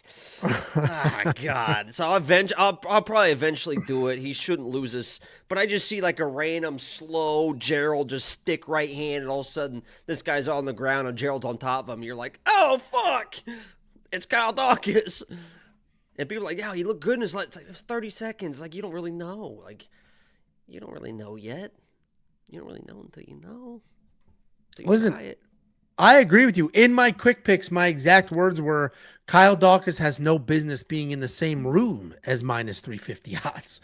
So I get it. He's not a 4-1 favorite kind of fighter. But to your point, sometimes like I wish I could have seen more. Like if he was like sticking Michelle and then footwork, and then it's like, okay, it's like, oh yeah, we're fucking Kyle Daukaus minus 5. I don't give a fuck. Inside that first round, hell yeah. And I might play him first round because he comes in with a nice new confidence, because he went right at Michelle. I mean, he fucking was like not afraid of Michelle, so there's no way he's going to be afraid of Gerald. So Kyle Daukaus first round, I think you just play it like that and just see what happens. Yeah, I mean, I don't hate it. I said in the quick picks as well, I know for a fact I'm going to see a whole bunch of GM 3x sub comments, a ton of them, and just like a Hail Mary full of grace kind of bet, but his takedowns suck. So how does this end up on the ground? He's got bad takedowns. So he's just going to have to rely on somebody taking him down. He literally could shoot a takedown. Kyle pulls guillotine because he's a jiu-jitsu nerd, ends up on his back, gets worn down because it happened in the first 30 seconds of the fight. Now it's just a sloppy striking match because Kyle historically doesn't really have power. I mean, not really a striker anyway. Then Gerald gets another sloppy takedown, and then everyone with Kyle and all these parlays are going to be like, oh no.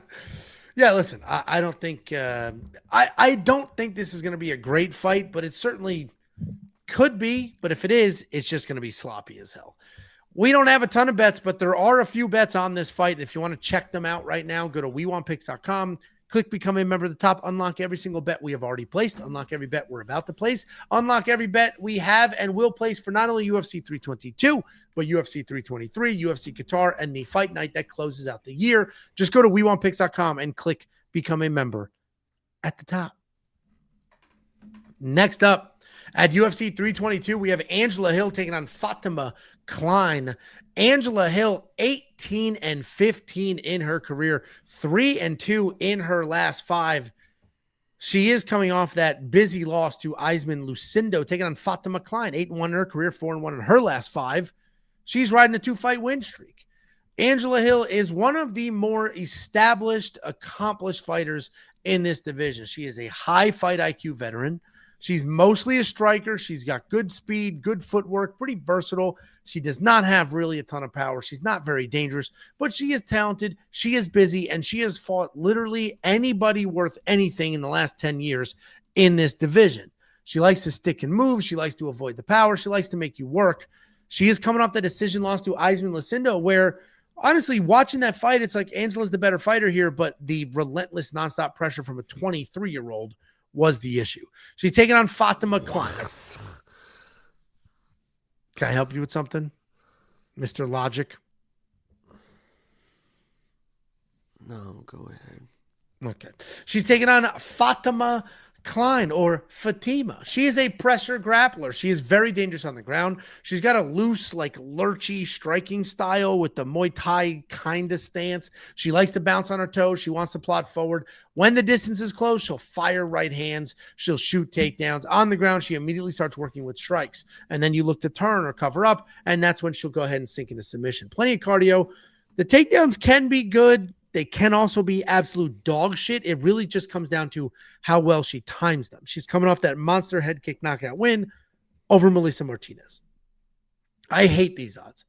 I do not think Fatima is very good. And sure, she's coming off an impressive win, but what's being lost in the shadow of that impressive win is how bad Fatima's takedowns are. Her takedowns are terrible. She does not have good takedowns.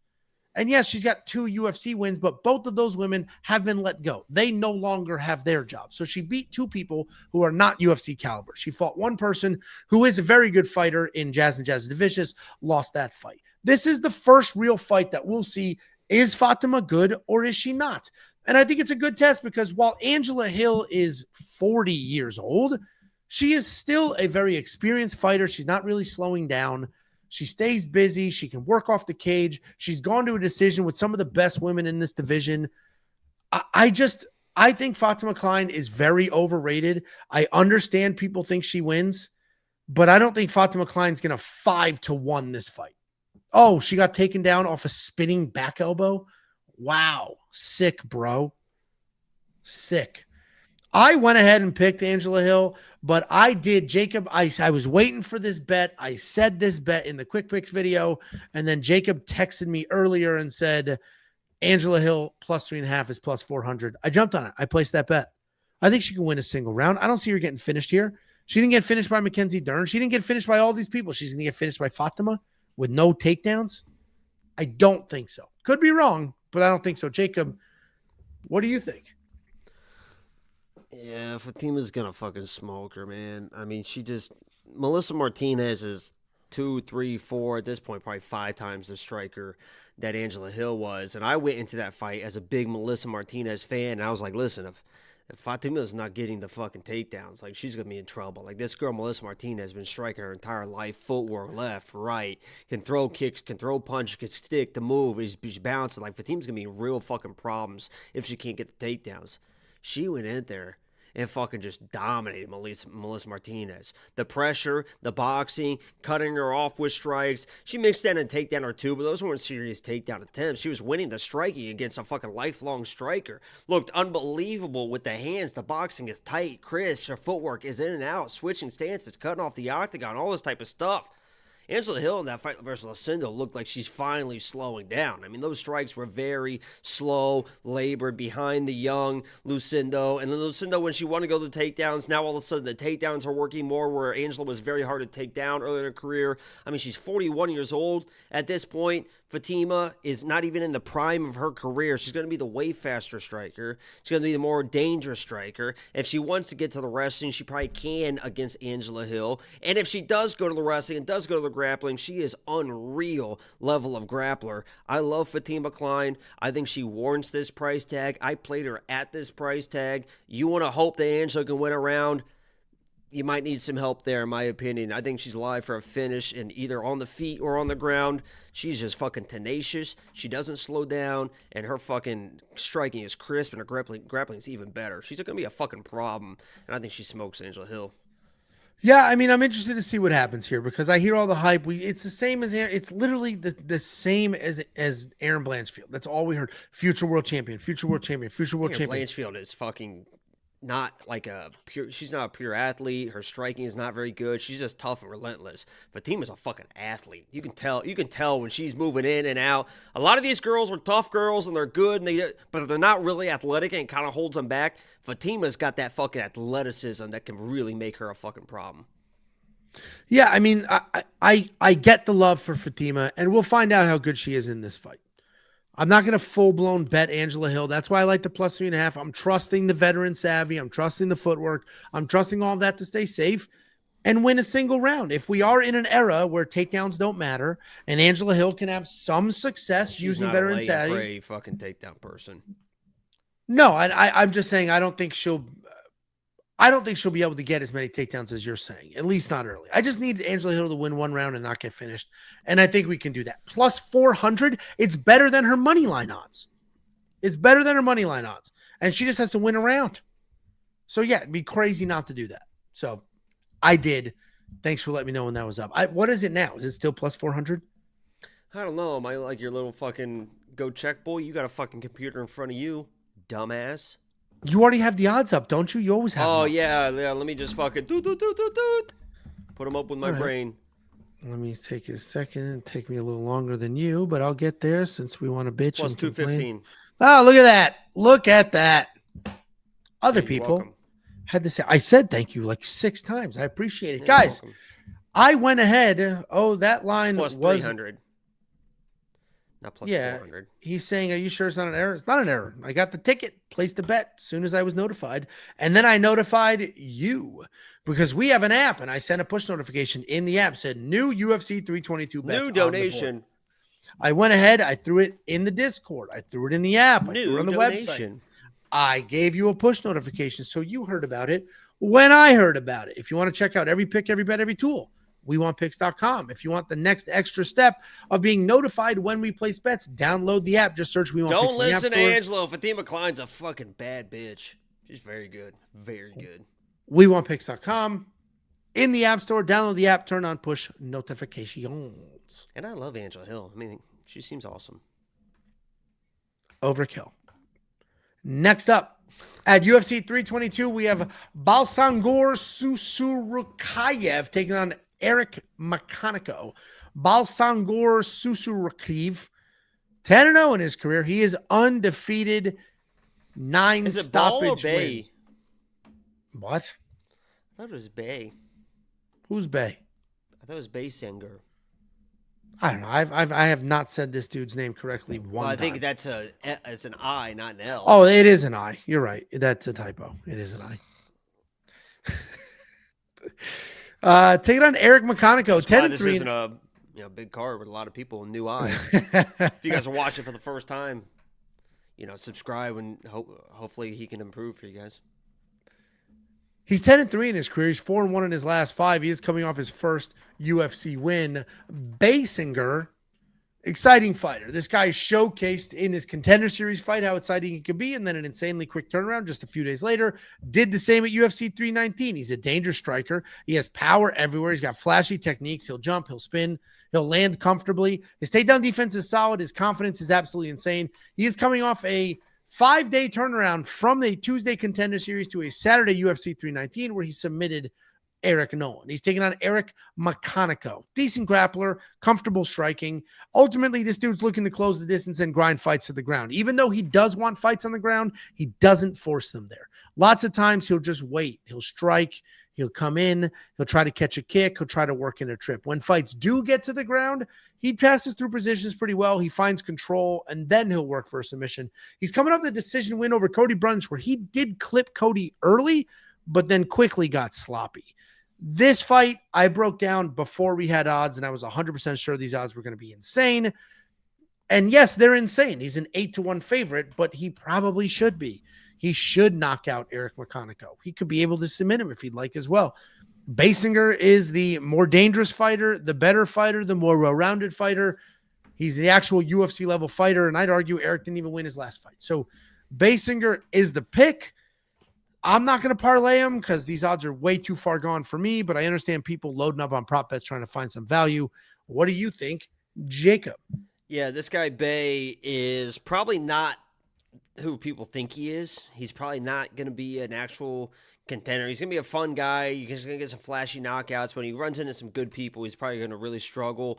Fights like an asshole, right? He came in that last fight and was like goofing around and smirking and pointing and saying, bring it on, almost got knocked out, and then went to the wrestling to kind of buckle down and win that fight. I have to imagine that he's going to be a little bit more locked in this fight because it's not the quick turnaround. It's okay. You almost fucked up that opener, right? You almost got knocked out there at the end of the first round, but you squeaked it out. He probably should have got a first round finish in that last fight if he actually kind of buckled down and was throwing that teep kick. His kicks are fucking nasty. His body kicks, all that stuff.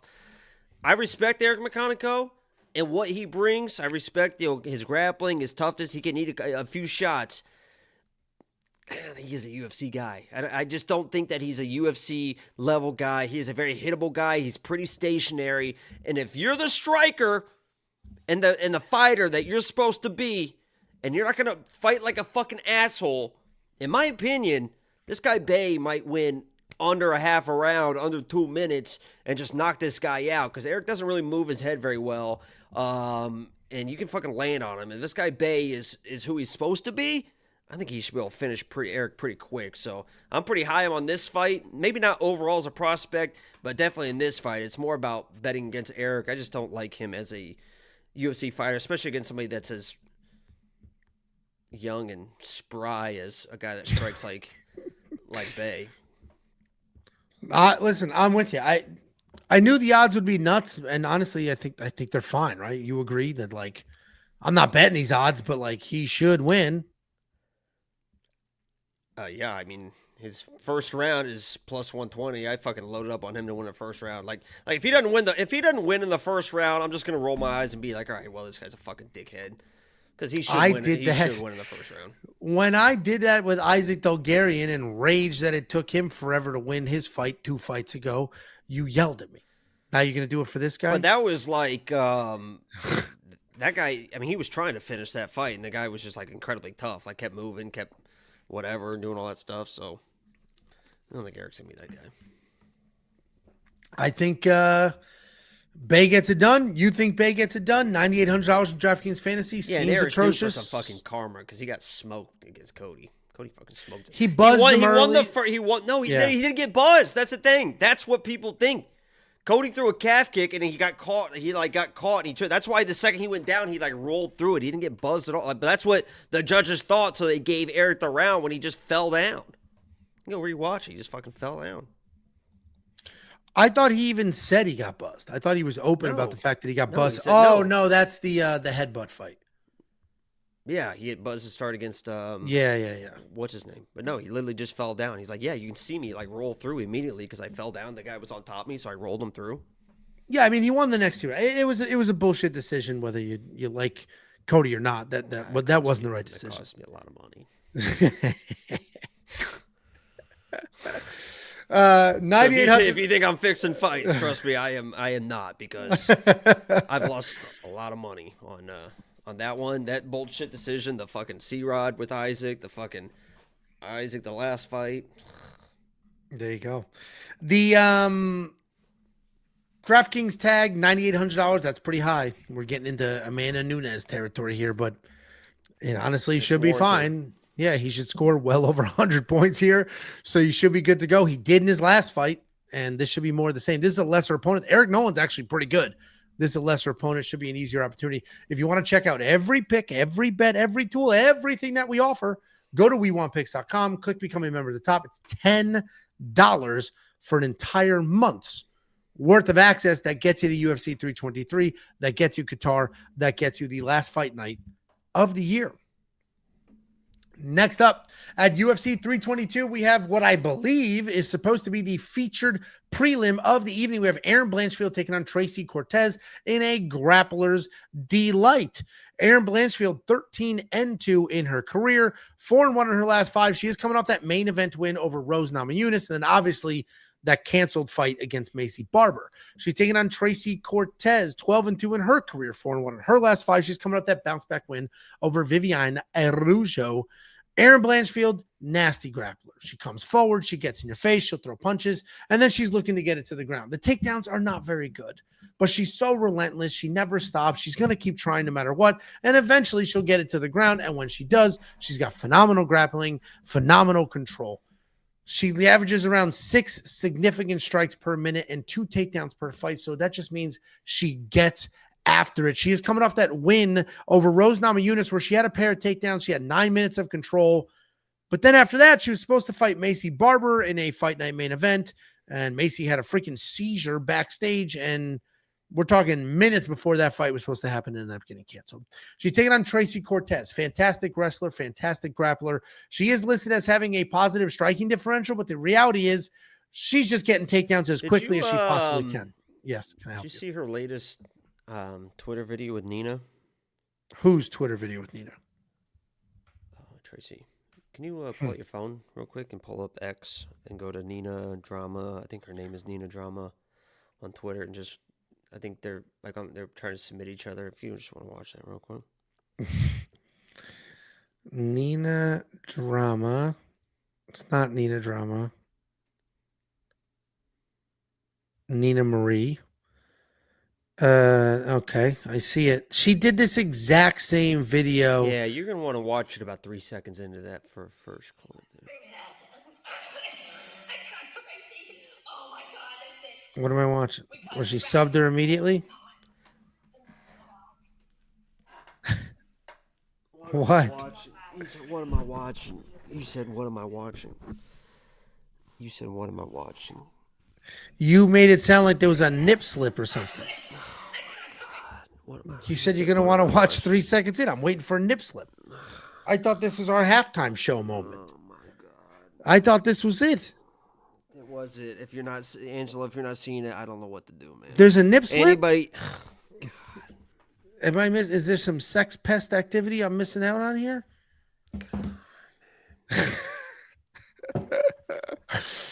All right. Well, if you're a gooner and you know what the hell Jacob's talking about, when you're done gooning, come back to the rest of this breakdown.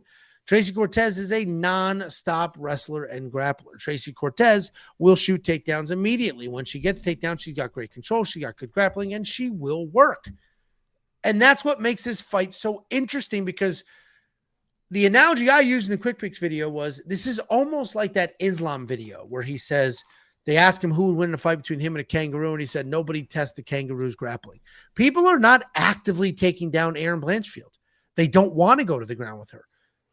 The only person who did take her down with, I don't want to say ease, but took her down a couple of times was JJ Aldrich, who ended up getting submitted down there.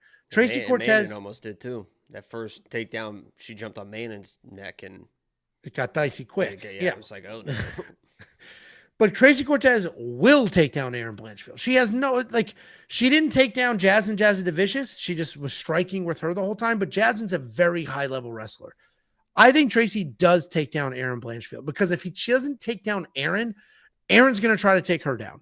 So I think she's going to get after. I think she's going to take down Erin Blanchfield, and this fight's going to get very interesting. I do not think we should have an almost 3-1 favorite here. I think Tracy Cortez has good enough grappling to not get subbed, and she's definitely the better wrestler of the two. I am going to pick Erin here because of the intangibles, just the nonstop forward pressure, the relentless will to win. Manon Farrow was beating the fuck out of Erin Blanchfield, just beating the fuck out of her. And Erin was the same person in the 5th round as she was in the 1st round, moving forward, trying to win the fight. She didn't stop at any point trying to get the fight to the ground, trying to make something happen. So I'll take that fighter. It also feels like, if you remember when Kyle Barallo fought Nasruddin Imavov, and I picked Nasruddin, and I said, it just feels like Kyle is on some world publicity tour right now. He's in the background of every single UFC event. In every event, he's in the crowd. He's doing this. And it's the same. Tracy Cortez and Paulo Costa are literally everywhere except the gym. And that could catch up to her here. I'm going to pick Erin Blanchfield, but this fight could get very, very interesting, whether you're a sex pest or not. What do you think, Jacob? Yeah, I like Erin Blanchfield. She's definitely relentless. And if she comes through and just brings in crazy pressure and gets the win, I'm not going to be crazy surprised, because Tracy isn't anything too special, anything that she does. But these are two okay wrestlers, in my opinion, especially with their takedowns, that I think this is just going to be back and forth striking. I don't see Erin with her entries being able to take Tracy down. I don't think Tracy is going to want to try and take Erin down unless she feels there's too much pressure on her. But I think she can handle the pressure, because I think Tracy is the much better boxer. Tracy actually has pretty improved her boxing. Does she get hit? But she throws nice combinations. She can handle the pressure of the that Erin is probably going to bring into this fight. I think the wrestling, the grappling kind of cancel each other, and this is almost like the male version of what we just saw with Hani Barcelos and Ricky Simone, where everyone just kind of assumed that Ricky was going to come in, get a few takedowns, but even if he doesn't, he's going to be the better striker. He's going to have the pressure. We all said that, right? I mean, we were all like, yeah, he's going to have the pressure. He's going to whatever. And then Hani came in. The wrestling was even. And then Hani all of a sudden was the better striker. I think the same thing happens in this fight. The wrestling is even. There's not really any grappling. It's more about the striking. Erin's going to be the pressure, but she's going to be running into some better, crisper striking in Tracy Cortez. I don't really agree with these odds. If Erin pulls it out, I got all the respect in the world for Erin. Tough girl, moves forward, all this stuff. She pulls out, I'm not going to be crazy surprised. But those odds are a little bit crazy, and I think Tracy's one of the better kind of value. I'm not really a value play guy, but I think there's a lot of value here, because I think it's a lot of striking, back and forth striking, and in back and forth striking in women's MMA, you have no idea how they're going to score that. And I think Tracy's a little bit cleaner in the striking, and that could help her kind of win over those judges. So I think this one, she definitely is going to win a round, and I think she can pull out the fight. I'm going to take Tracy. It's a little bit more of a value play, but if it's mostly striking, I think Tracy's a better boxer. Yeah, I mean, I I'm on the other side, but I'm with you. These odds are way too wide. This is a very close fight. It's a very good matchup for both. They both can have a path to victory here, and we're going to find out how good they both are. So I do like this fight quite a bit. It matters for the division. Anytime you give me a fight that matters for the division, I am interested. Aaron Blanchfield's going to be my pick. Jacob's on the Tracy Cortez side, $9,000 or $7,200. Whatever side you're on, probably scores pretty well. If Aaron Blanchfield wins, that means she got the grappling going, whether she racked up control time or found a sub. If Tracy Cortez wins, she might have pot-shotted her way on the feet, and Aaron's takedowns weren't good enough, or she ended up getting the takedowns and winning from there. So Blanchfield's my pick. Jacob is Tracy Cortez's pick. If you need a tiebreaker, check out what BetSam said. Check out what Artem said. Check out the artificial intelligence that's picking fights based solely off of historical data. WeWantPicks.com. Click Become a Member at the top. I did see this comment. It says, BetOnline is refunding all splits for this event. This seems like a spot where it's a good... Is that like a true statement? Because I reached out to them to get a refund on the Bulgarian bet. They told me to eat my own shit, which is kind of fucked up. I was like, all these other sports books are refunding this bet. Why would you not refund it? Yeah, we're not all those out. We're better. They basically were like, listen, we have to... And I understand the overall point, and you're just talking to a customer service rep who doesn't have really the authority to make a widespread decision like that. But they're like, we're going off whatever the fight was graded at the time. And they do have to draw that line in the sand, especially when fights are, somebody fails a drug test a month later. They do have to do that. But the company, I should have got all my money back for the Brundage because it was ruled a no contest. I mean, technically speaking, yes. So I understand having to draw a line in the sand before you end up many months down the line having to do refunds and shit. But at the same time, like, as a company in this market space, when other businesses are doing something that's beneficial to the customer, like, you know, maybe step up, do like something. Buy one, get one 6-inch subs. There you go.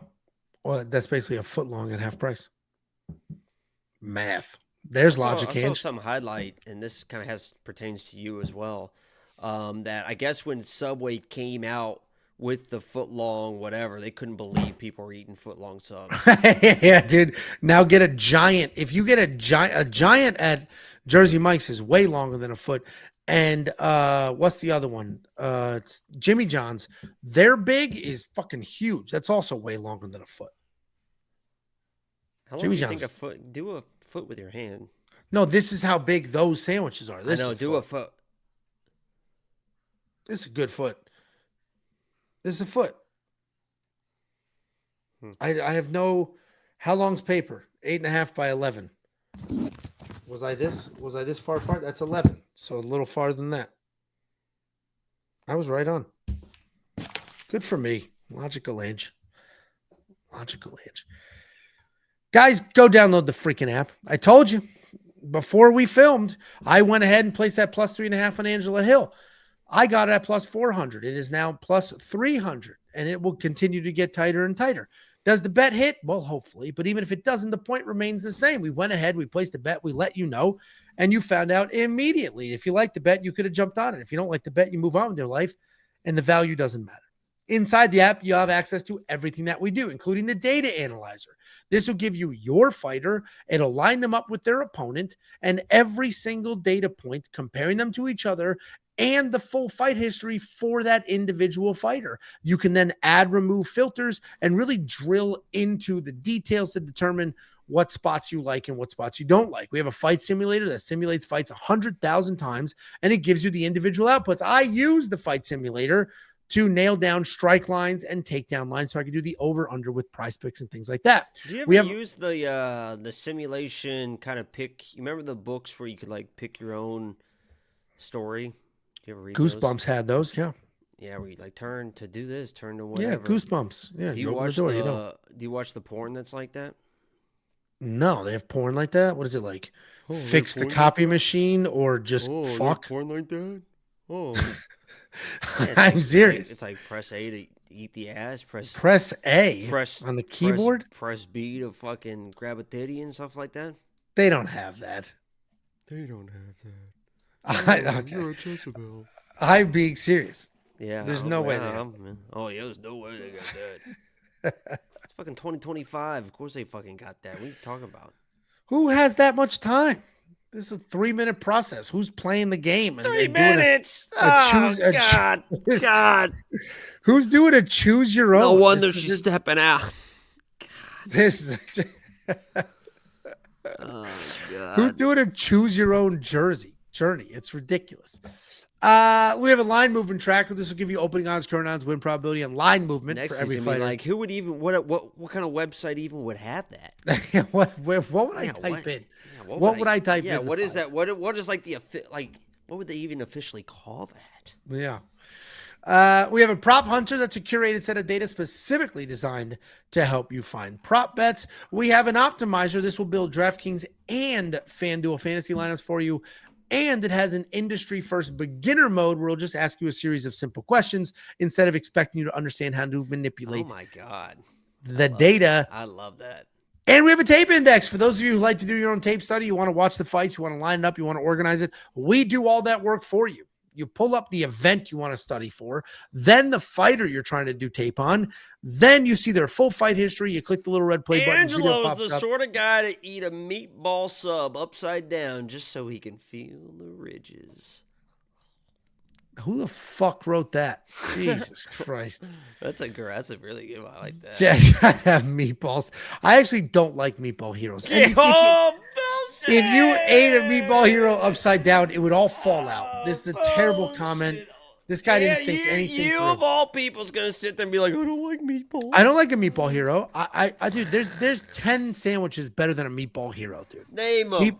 Go. Okay, Italian combo. I'll do a turkey club every now and then. A good old-fashioned BLT, add some avocado, add some cheese. Give me a roast beef and cheddar. Give me a pastrami with coleslaw, Thousand Island dressing, and Swiss cheese. I'll take a good old-fashioned ham and Swiss cheese. Give me anything on sourdough, but specifically, if you give me some pastrami with deli mustard on sourdough instead of rye, I'll eat the fuck out of that. Give me a cold cut sandwich, any cold cuts, but on a crisp outside bread like a semolina with some seeds, I'll eat the shit out of that. Give me a chicken cutlet sandwich with roasted red peppers and some balsamic and some fresh mutts. Give me a turkey sandwich with some pesto and some iceberg lettuce and tomato. I'll eat the fuck out of that. I will eat 10 sandwiches before I get a meatball hero. Okay? All right, I believe it. In order to afford all those sandwiches, we do need a couple more people to become premium members. So if you want to help us get to hopefully 5,000 premium members in the short term, go to WeWantPicks.com, click become a member at the top. You'll unlock everything I just mentioned, not the sandwiches, but the tools for $10. It's $10 freaking dollars. I mean, pour one out for how affordable that is. $10. Every sandwich I just mentioned in that rant is $20. Have you gotten a large Subway sandwich? Sandwich prices are actually out of control right now. I do get Subway occasionally. It's a fucking ripoff, dude. And I'll be honest. I mean, you talk about sandwiches. I'll get a turkey with some turkey, lettuce, cheese, and mayo. I'll get a little wild, throw some bacon on there, baby. I don't ever add mayonnaise to a sandwich. I fucking hate mayonnaise. What'd you say, bitch? I hate mayonnaise. Now, I don't like I don't really eat ice cream. I don't really eat cake. I don't eat meatballs. I don't eat mayonnaise. Nobody believes this shit you're spewing. Angelo, look at Angelo right now, and the three things he says he does not eat is cake, meatballs, and mayonnaise. And type a true or false in the chat right now if you think that's true or false. The three things looking at you.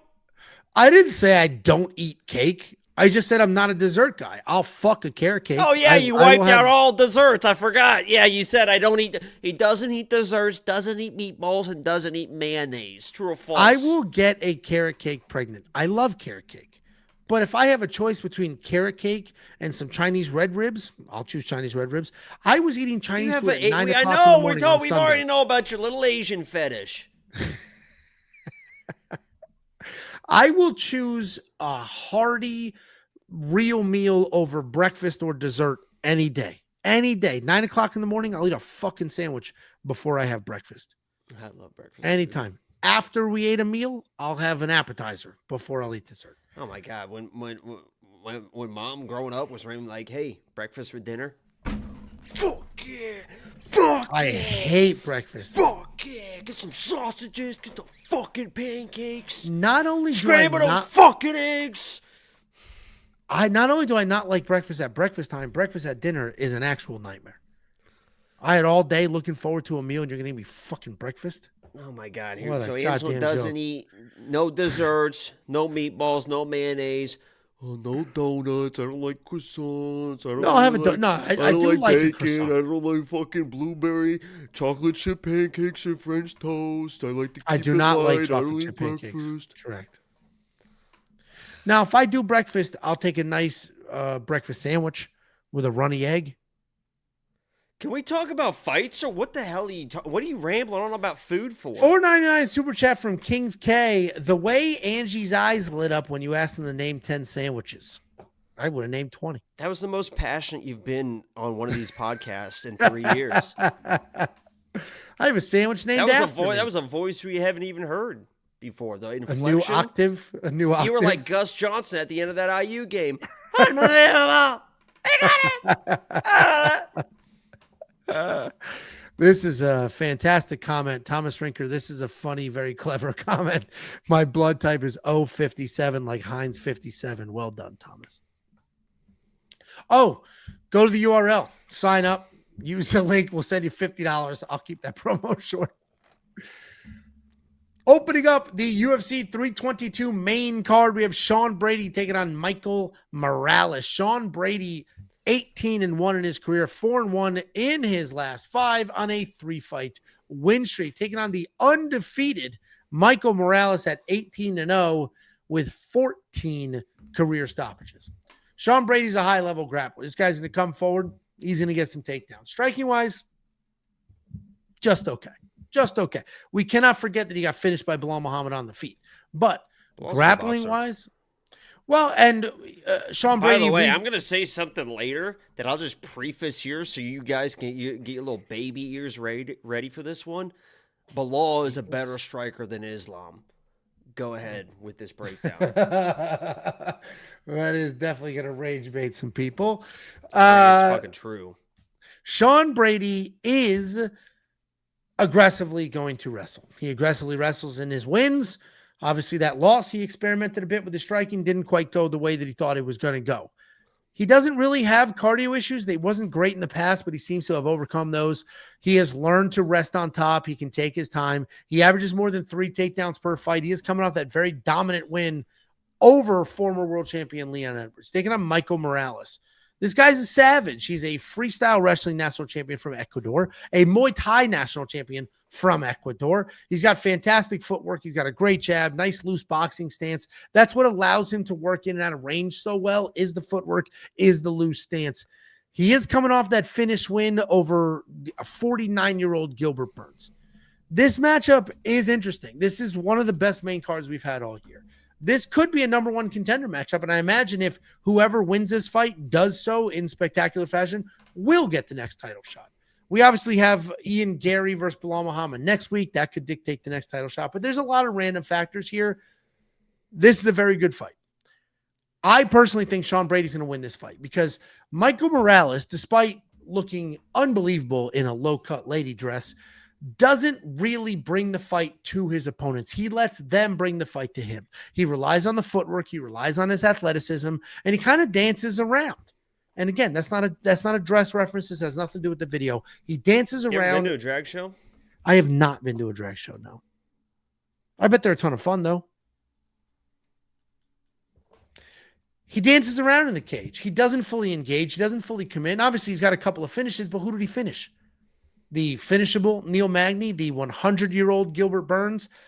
The problem with Michael Morales is despite all of that talent, and I'm a big Michael Morales fan, the problem is he doesn't bring the fight to his opponents, and I don't think he's going to handle the insane pressure from Sean Brady well. I think Sean Brady is going to move forward. I think Sean Brady is going to get in Michael Morales' face, get the takedowns, and win this fight. I don't know what Michael Morales is going to look like backing up or on his back or in a little bit of trouble.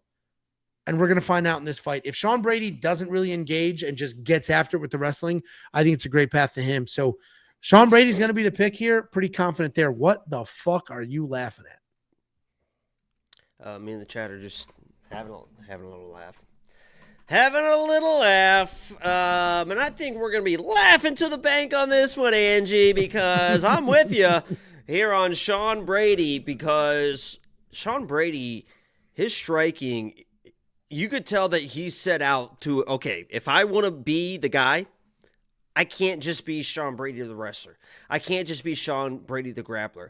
And I was very high on that whole camp. We all know the whole story about the Philly dudes. I was like, they're going to take over the world. Then I turned my back on them. I'm back on Sean Brady. I said if he won that last fight, I would buy 40 of his or whatever many of his T-shirts. He went out, dominated that fight, and I bought $400 worth of his T-shirts. I still got a little pile sitting over there in the corner, man of my word. But he improved his striking. And that striking against Leon, you could tell caught Leon off guard. To the point where Leon basically lost that fight himself because he shot a takedown in the 4th round. Like, what the hell are you doing? He shoots the takedown. Sean Brady front headlocks and gets to the back. It does what he does in the fights. But the striking and pure boxing improvements Sean Brady has made are really improved. But what I love about Sean Brady is he doesn't try to fight at not his range, which is a weird sentence, but it's the best way I can describe it. He's not trying to force a fight in a range where he knows he can't box.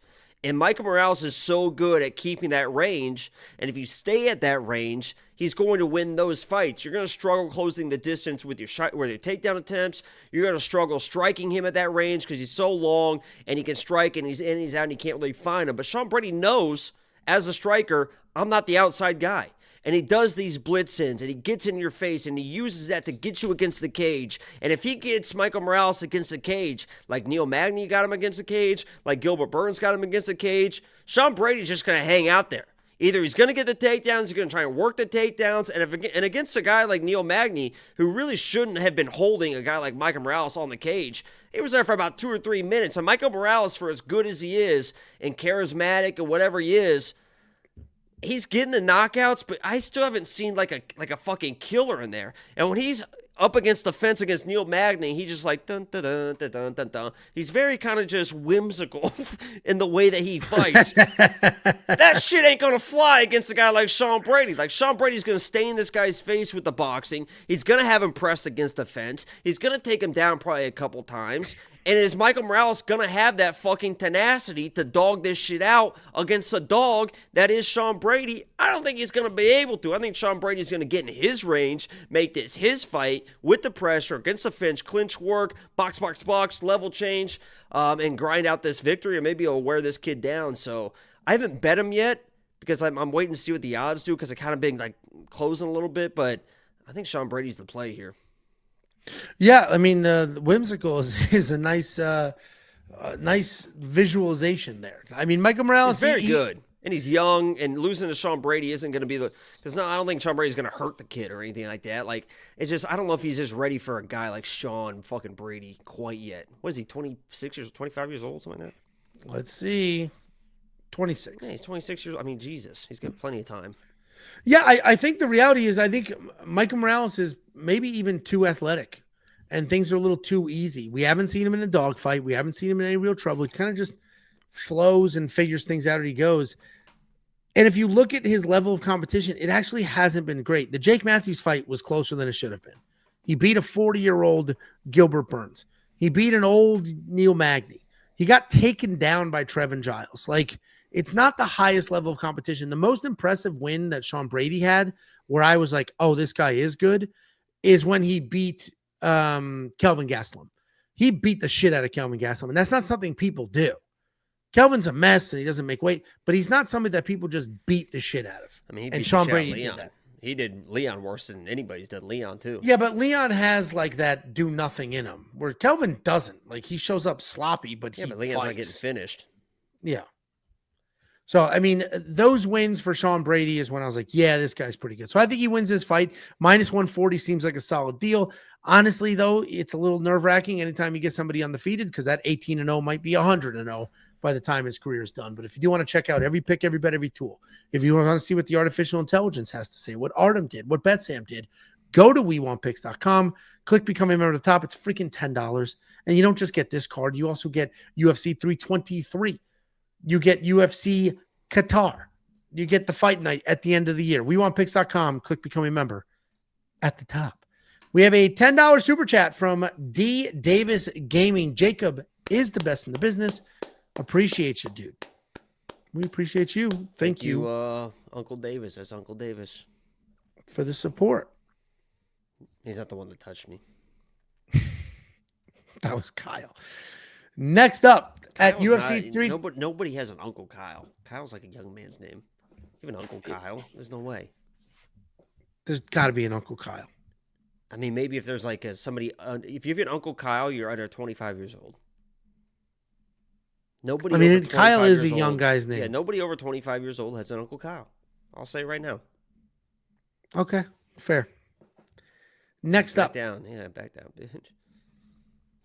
It wasn't. That wasn't. Nah, that's cool. That's what I thought. You stupid bitch. Back the fuck down. Run up, get pulled up. Whatever they say. Okay. Yeah. Terrifying. Run up and get done up. There it is. Whatever. Run up and get done up, motherfucker. Terrifying words. Next up. At UFC 322, we have Beneil Dariush taking on Benoit Saint-Denis. Beneil Dariush, 23-6 in his career, 3-2 in his last 5. He's coming off that win over Renato Moicano, taking on Benoit Saint-Denis, 15-3 in his career, 3-2 in his last 5. He's on that little 3-fight win streak, and this is a pretty fun fight. We got Beneil Dariush, who I will say is the best scrambler we have ever seen in this sport. Certainly the best in this division. What that guy can do in a scramble is absolutely unbelievable. He's pretty good everywhere. He's got power in his hands. He's got great control, great scrambling skills.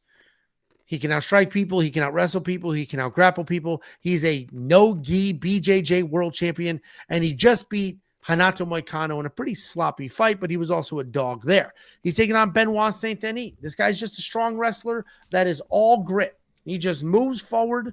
He sling blades his way into a takedown and just gets after it. He's got pretty well-timed shots, a ton of pressure on top. 10 fights in the UFC with 24 takedowns. And that's impressive once you consider the fact that he has only ever seen a third round one time in his UFC career. He's got okay power on the feet, but for the most part, this guy is unbelievably durable. He's going to move forward. He's going to be diving at legs, trying to push you over. He's coming off that underdog win over Mauricio Ruffy, where he was hittable, but the nonstop wrestling pace was just a little too much. I wish this fight was a few years ago, because this is a few years ago when Beneil was like at his peak, before he seemed to fully give into the I'm a dad form. He would smoke Benoit, because Benoit would shoot some bullshit takedown. Beneil would out-scramble him, end up on top. Benoit would just get beat on top. Same way Renato Moicano beat him. Renato caught a kick, ended up on top and mauled him.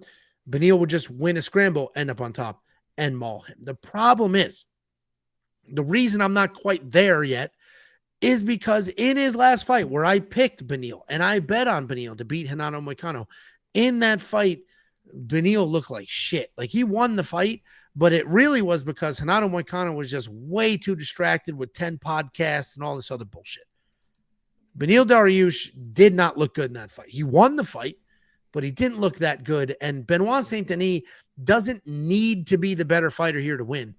He's just going to come forward, be aggressive, stay in his face, not care about what happens. Even if he loses a scramble, he's just going to get up and do it again. I'm going to pick Benoit Saint-Denis because I just don't know how ready for war Beneil Dariush is. And maybe I'm wrong, because there was kind of a long layoff after his fight was scrapped in January, but I got to go Benoit. I'll be rooting hard for Beneil. I really hope he wins. What do you think, Jacob? Benoit Saint-Denis has only won 3 fights where he didn't really need to use his grappling. That was against Fly Miranda, who Fly Miranda's terrible. I think everyone will agree with that. The Bomb Fiend fight, where he was just pounding him with that fucking body kick. Whap, whap, and Bonfim tried to act too cool for school, whatever. Well, Dariush is a southpaw, so that power kick that BSD loves to throw isn't there on the southpaw Dariush. And then Matt Frivola. He knocked out Matt Frivola, but Matt Frivola had this dude on his shoulder carrying him around the fucking octagon before he got knocked out. BSD is winning fights, a lot of fights with his wrestling, with his grappling. He's not out-grappling Dariush. He's not fucking getting, if he gets a takedown, he's not winning the scramble. It's just not going to happen.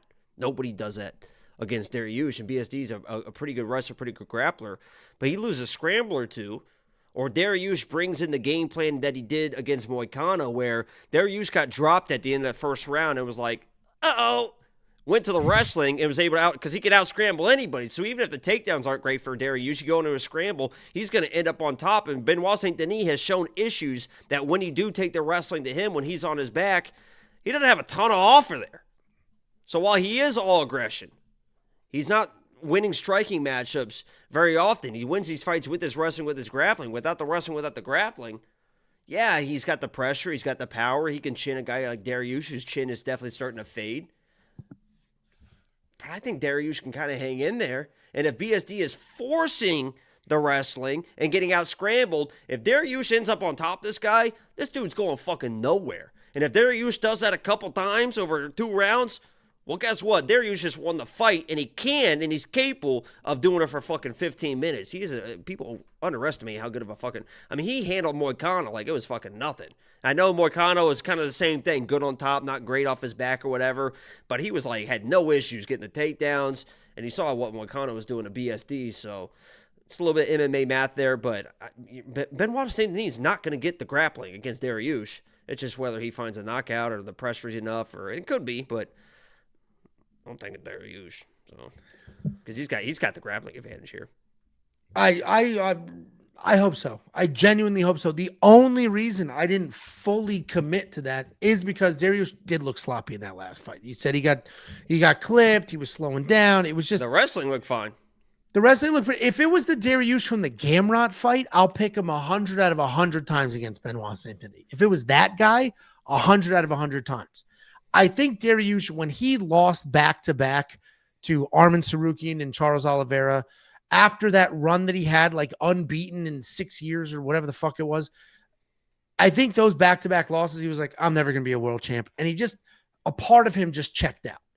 And unfortunately, when that part of him checked out, we're just never going to see the full potential, really. I'll be rooting hard for Beneil. I refuse to bet on Benoit Saint-Denis here. I hope Dariush wins. I don't give a fuck about the pick. So I'll be rooting for Dariush. I hope he does out-scramble and does beat Benoit. I love that dude. So I hope he gets it done. $7,400 in DraftKings Fantasy. If you believe he's a scramble king, as I do, but you believe he also wins this fight, he may be worth that money. If you want to see what the optimizer has to say about this fight, if you want to see what the artificial intelligence has to say, if you want to see what the fight simulator has to say, these are all tools available on the website, and they're all included in one single, simple package. It's $10. WeWantPicks.com. Click Becoming Members. $10 for an entire month. Unlock all of it instantly for not just this card, but every card for the rest of this year. Next up, at UFC 322, we have Leon Edwards taking on Carlos Prates. Leon Edwards, 22-5 in his career, 3-2 in his last 5. He is riding back-to-back losses, taking on Carlos Prates. 22-7 in his career, 4-1 in his last 5. He is coming off that bounce-back knockout win over Jeffrey Neal. Leon Edwards, former world champion. He's a well-rounded fighter, primarily a striker, though. He's got nice body kicks, nice boxing. He's got nice wrestling as well. He averages more than 1 takedown per fight. He was able to take down Nate Diaz in a fight that didn't always go his way. Kamaru Usman, that first round, he slammed into the ground. And Kobe Covington defending his title. And despite all that raw talent, though, he has kind of faltered. He's coming off back-to-back losses, pretty one-sided performances. The most recent one to Sean Brady. He's taking on Carlos Prates, a dangerous striker. He's got power. He's got range control. He's pretty light on the feet. He manages to throw kicks to any part of your body. He'll follow up to the head. He kind of takes his time, and then he dials it in. He can defend most takedowns. The power, the accuracy are absolutely insane. He is crazy considering how much he smokes, how much he drinks. He can get after and he doesn't really fade. We saw that in the 5th round of the Ian Gary fight where he almost pulled off the finish. He is coming off that KO win over Jeff Neal. Man, Leon, the fall from grace for Leon has been tough because it's not the fact that he lost his belt. It's the fact that he lost his belt in a very one-sided fight where he basically refused to fight. And then in the follow-up fight, he had the opportunity to do something spectacular at home, and he got bullied, taken down, and finished in that fight as well. And I don't know if this is because Leon is done. I don't know if this is because Leon was never that good, or I don't know if this is because Leon just is going to struggle with in-your-face, hard-nosed wrestlers. And if it's the third option, that's not what Carlos Prates is. So Leon Edwards may go back to his old form. He may dial in the striking. He may let his hands go. He may have some success here because he's not worried about a takedown coming his way. I am going to pick Carlos Prates here because the confidence that this guy has, I don't think he's going to be frozen by the moment. I don't think he cares if it's Leon Edwards in front of him. I think he's going to let his hands go. I think he's going to let his feet go, and I think he's going to have some success here. Carlos Prates is the pick, especially if Leon Edwards does his patented, let me just stand here and stare at you, fight plan. What do you think, Jacob? I've said for a long time, and I know Leon Edwards probably better than anybody. He's been lock of the week twice versus Usman. I had Bilal as my anti-lock of the week versus Leon. I know Leon better than anybody. I've said for a long time that Leon is the most talented, it's not even close in my opinion, the most talented 170 fighter on planet Earth. The skills that this guy possesses is unreal. The precise striking. He could have probably a little bit more power, but precise, tight striking, good defense, good defensive wrestling. I know he's kind of been taken down before, but really good offensive wrestling, good grappling as well. It's just mentally, this guy is just not, he just can't be that killer that he needs to be. When things start going south, it's like, oh, you just see the things just start shutting off in Leon's head, and you're just like, oh, here we go again. I mean, shoot, like we already mentioned when they broke down Sean Brady, I mean, shooting that takedown in the 4th round versus Sean Brady, it's like, that's just a mental lapse there. That's just like, what the fuck are you doing? Like, he just didn't like the pressure that much. He's like, oh, I didn't, fucking whatever. But listening to Leon this week, he's talking about only a 3-round fight. Like, I can go for it. I don't need to pace. I can just go for it. And if Leon comes in and says, I'm just going to wrestle this guy. I'm just gonna wrestle this guy for 15 minutes. I'm gonna get my win. I'm gonna try to get back in the conversation, trying to get a title shot. He can do that. Leon can I promise you, Leon can easily take this guy down and out-wrestle this guy for 15 fucking minutes. So if Leon's coming in talking about, I can't wait for 3 rounds so I can just blitz in there, that sounds to me like he's just going to come in and just wrestle his fucking dick off against this guy. And if he does that, he could 30-27. I promise you guys, Leon can 30-27 Carlos Prates by shooting takedowns and out-grappling this guy. But I get it. Leon's a hard guy to fucking bet on. You don't know if he's going to come in and try to prove I'm a better striker and do the typical Leon thing, which is just back up, try to shoot a lazy takedown. You don't get it. It's a close round. And there is nobody in the world that has a least amount of sense of urgency than Leon Edwards. If it's a close round, he's not going to try to win a close round. He doesn't this guy doesn't give a fuck. So if he comes in, he's got the talent to be able to dominate Prates on the ground. I promise you that. He's a hard guy to bet on. So I'm picking Leon because that path is very easy. He's a very good wrestler and grappler. So I'm picking Leon, but I'm not betting him. This is a cool fight. This is genuinely a cool fight. And maybe Leon's done. Maybe he's done, and he's like so many others that became a world champ, lost the belt, and just couldn't get anywhere near that success again. Or he's a very talented dude that just lost to 2 really good wrestlers. And in any of those scenarios, I'm okay with the outcome. Like, great, he's talented. He's still in the mix. Or, yeah, this dude fell off hard, and Carlos Prates is here. He's fun. He's entertaining. He's easy to market, and the smoking and all that. He has a literal cigarette deal. It's incredible what this guy is. He might be the only professional athlete with a cigarette deal. It's absolutely insane. Yeah, when you're winning scrambles versus Usman, Colby, and Bilal, you're going to do fine versus Carlos Prates. I promise you that. Yeah, I mean, if he does go all in, people are acting like, oh, he's not going to fucking, it's like, if he wants to take this guy down, he's going to fucking take him down. Especially because I imagine he'll hide it behind some striking, and he can hang in the striking. So, I mean, Trevin Giles took down Carlos Prates. So to pretend that Carlos is not takedownable is Ian Gary is was ragdolling the guy. Yeah, until the 5th round. So what I did love is that Carlos Prates was not. He didn't quit on himself. He didn't give up. He didn't freeze in the moment. He was still trying to win that fight and nearly did. So I'm going to be on the Carlos Prates side for that reason. I also think the power difference is insane here. And what I think may happen is Carlos Prates lands a couple of big shots. Leon's like, I don't like that. And then he wrestles. And I'm hoping at that point it's more of a panic wrestle than a real wrestle. Therefore, Carlos sort of takes over. But if you don't need to take my word for it or Jacob's word for it, we have tools that will do the heavy lifting for you. We have an artificial intelligence that brings in historical grappling stats and striking stats and biometrics. And it takes all that information and it simulates the fights through AI. It's not a calculator. Retard. Make Leon Who? look of the week. I said I don't trust him to even bet on him. There you go. Sing off, bud. Huh? Check out what the AI has to say. Check out what the fight simulator has to say. The fight simulator is a calculator that uses data with pre-established formulas and things like that.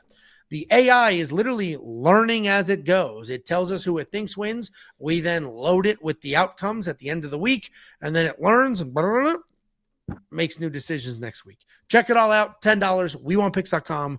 Click become a member at the top. And I think Leon can hang on the feet. I'm not saying that he has to wrestle to win. I'm just saying that's a very easy path to victory for him. It could be close on the feet. Sure. There's definitely a power disparity. So Leon would just have to be fast and clean and not get caught with anything. He didn't really get hit with a lot of stuff.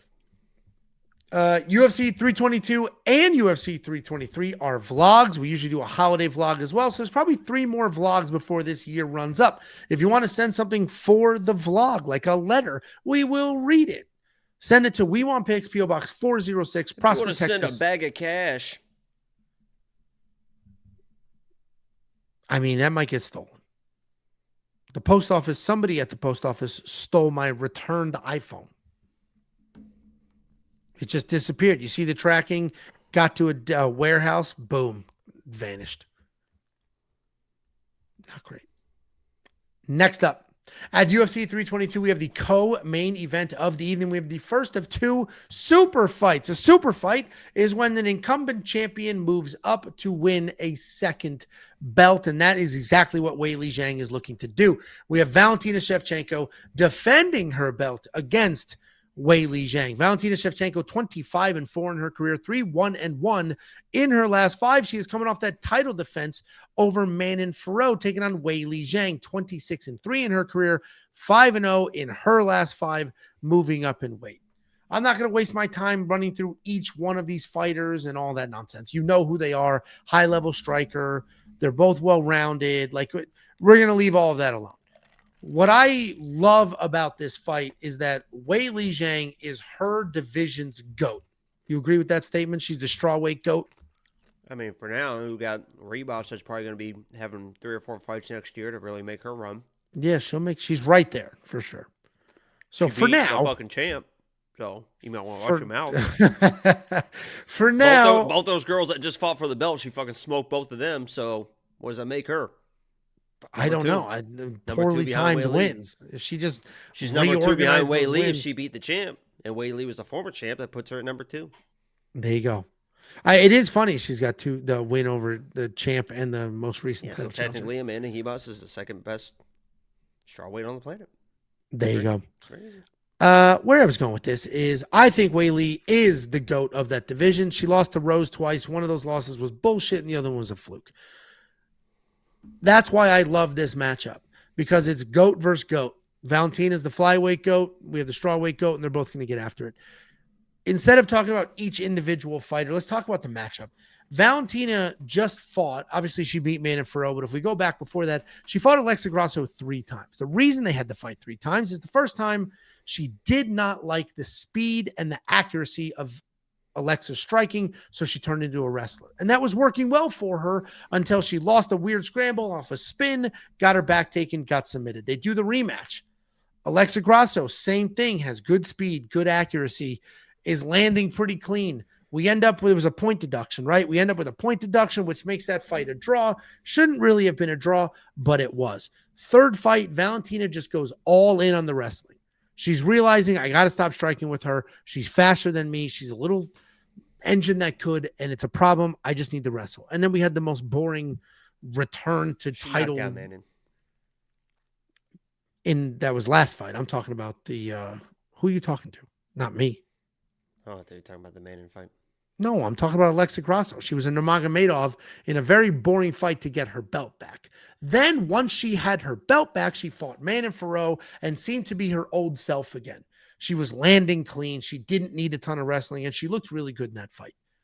I am still going to pick Wei Li here because I think all of the things that gave Valentina a problem from Alexa, like the speed, like her moving, the footwork, all of those things that gave Valentina a problem, which forced Valentina to shoot. Alexa and feet. I didn't say feet. I said footwork. Oh, foot. I think Wei Li is too fast, too mobile. When Valentina decides she doesn't like that anymore and she tries to wrestle, Wei Li's too good of a wrestler. She's not going to bully Wei Li, even though she is a little bit bigger. I think Wei Li wins. I think these odds are correct, though, because this is what weight classes are here for. The smaller fighter shouldn't be able to beat the bigger fighter. That's why there's weight classes. But I'm still going to pick Wei Li because the things that frustrated Valentina are the same things that Wei Li can do. And then on top of it, Wei Li's a nasty wrestler who has been making everybody else look stupid as hell in the wrestling. So Wei Li is going to be my pick. What do you think, Jacob? Yeah, my favorite thing here is it feels like, I don't know if you feel like this, but it feels like to me like Shevchenko, she's been around for so long. It's kind of like the aging veteran that is just kind of holding on towards the end of her career. And Wei Li's kind of the young champion that's moving up in weight because maybe the weight cuts are getting a little bit too hard now. And it's like, but they're only a year apart. Like, yeah, I don't know if you feel like, in my opinion, like in my mind, like no, Shevchenko's like a 38 years old and Wei Li's like a 32, prime of her career, but Wei Li's a little bit older as well. But, listen, I'm not going to try and act like I know what's going to happen in this fight. It's going to be a close fight. These girls are so insanely talented with the striking, with the wrestling, everything they do. They've shown toughness. They've shown everything. That's why they're champions. Shevchenko, to me, has got a little bit too counter-strikey and a little bit too, as Angelo mentioned, a little bit too reliant on her wrestling at times.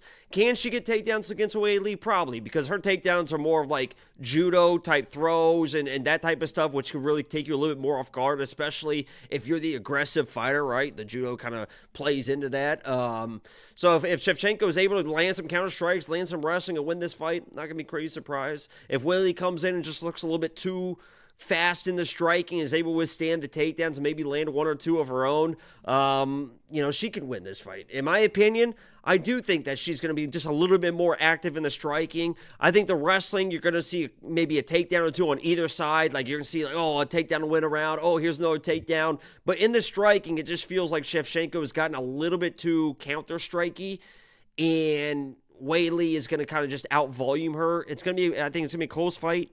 Probably a decision fight. It might be a split. It might be, we might see this fight in another 2 or 3. I mean, these girls might end their career fighting each other 2 more times after this. It could be that type of like, holy shit, we need to see that again. Like, that was a fucking close fight. I hope it's a great fight. Probably a close fight, but I think Wei Li is just going to be the speed. Could be able to land more, to score more, to win the decision. But, I'm not going to be surprised. Both these guys are so fucking good, man. Yeah, they're the division goats. That's what makes this fight. I would say it's not going to be a better fight, and everybody's looking forward to the main event more. But this is more impactful because it is the best to ever do it at their weight class versus the best to ever do it at their weight class. It's a really, really cool matchup. And we've seen Valentina go up against Nunes. It didn't work out for her. So let's see if she needs to be the bigger fighter to have that. And I always said, because I was really high on Alexa in those matchups, and I always said that Alexa should take the wrestling to Shevchenko because I thought that she was a better, like, just pure grappler than Shevchenko. Like, if she was off her back, Shevchenko was just, like, too big for her. I think that's kind of the same thing here. Like, people don't really expect people to kind of take the wrestling to Shevchenko, but I think Wei Li, like she did with fucking, she's like, all right, Tatiana, you want to fucking wrestle? Yeah. all right, let's fucking wrestle. And if she implements that a little bit more, like I think Grasso should have, I think that's a nice little wrinkle because I don't think a lot of people are going to expect Wei Li to be able to just spam takedowns on Shevchenko. Yeah, I mean, this fight could definitely go a couple of different ways. I do expect it to be fun, though, and we do have a full 25 minutes. So whatever side you're on, that fighter should be in your DraftKings fantasy lineup at this almost even money odds. If you do want to check out all the picks, all the bets, all the tools, we have a full suite of tools to help you on fight week. We also have copy-paste bets. We have round line leans, confidence plays, anything you could ever want or need. Just go to wewantpicks.com and click Become a Member at the top. We do have a super chat, $2. Hey, Angelo, glad you got cured from those AIDS. You know what's brutal? Every now and then I'll do a show with Josh on his channel, and the AIDS comments are like crazy. And Josh doesn't know why the hell everybody's like, this guy has AIDS. He's just seeing it spam all over the place. Whoa. You're sexually active with Josh Thompson, and you haven't told him that you have AIDS? Because I know you guys are fucking blowing each other. At the bare minimum. At the fucking bare minimum. I see the way you guys look at each other. People... Yeah, come over. No, you don't need to go. I have mats in my garage.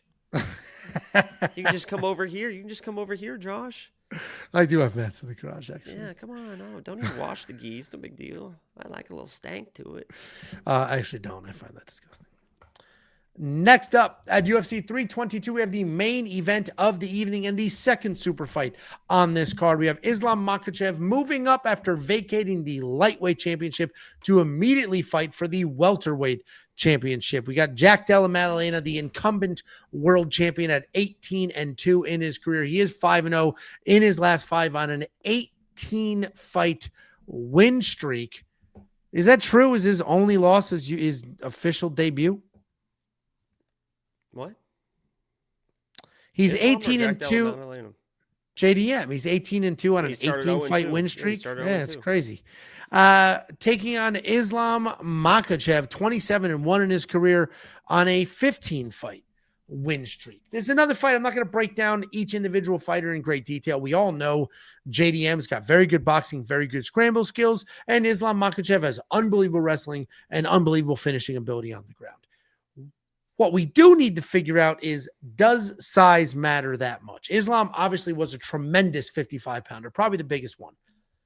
But he just went ahead and added 15 pounds, and now he's moving up in weight. Will that affect his cardio in a positive way, in a negative way? Will not cutting the weight be good for him? Will carrying more weight be a problem? JDM is also very big for his weight class. He's a much bigger welterweight than most. So now all of a sudden, Islam is moving up in weight to move around a much bigger guy at that weight class. This entire fight, as we all know, will come down to, can Islam get the takedowns? If he can get the takedowns, he will win this fight because nobody has the control on top like Islam does. You don't just get up from underneath Islam. Not only does he keep you down, he looks for submissions, he finds those darces, and he just gets things going as you squirm around. But if you don't think he gets the takedowns or you think he fades as the fight goes on, then you got to go JDM. He's got fantastic boxing. He is big. He's got great scramble skills. If I'm going to knock, I'm about to pick Islam, but if I'm going to knock him, I will say his record's a little, he just defended his belt beating Hanado Moicano, right? Not his fault. He had to fight Moicano. There was an issue with Arman Sarukian. So I mean, that's not an unbelievable win. He got a title shot with a win over Bobby Green. Like, he doesn't have the greatest record. I don't know if you can sit there and say he's the best 55-pounder we've ever seen, but he is running through people. And if I'm going to praise him for a second, we have seen him go to war. The first Volkanovski fight, that guy went to war. The fight with Dustin Poirier before he retired, he went to war. I know for a fact Islam can dig deep. He can push through. He can deal with some adversity. So I think Islam wins this fight because I think if he gets the takedowns, this is a very different world for JDM. And the last thing I'll mention, I understand JDM defended Bilal Muhammad's takedowns. Bilal Muhammad is not Islam. All you have to do is go back 2 more fights before that, and Gilbert Burns was taking him down left and right. I do think Islam wins this fight. This is a very, very, very intriguing matchup. What do you think, Jacob? Here's a tweet I made January 31st, 2024. This is the best 170-pound fighter on the planet, but you'll be too scared to agree. but you'll see soon enough. And that image right there is my boy, Jack Della Maddalena. The lock of the week versus Belal Muhammad. And everyone went into that fight. Remember, Belal Muhammad was open at minus 230. We got Islam sitting here about minus 240, minus 250.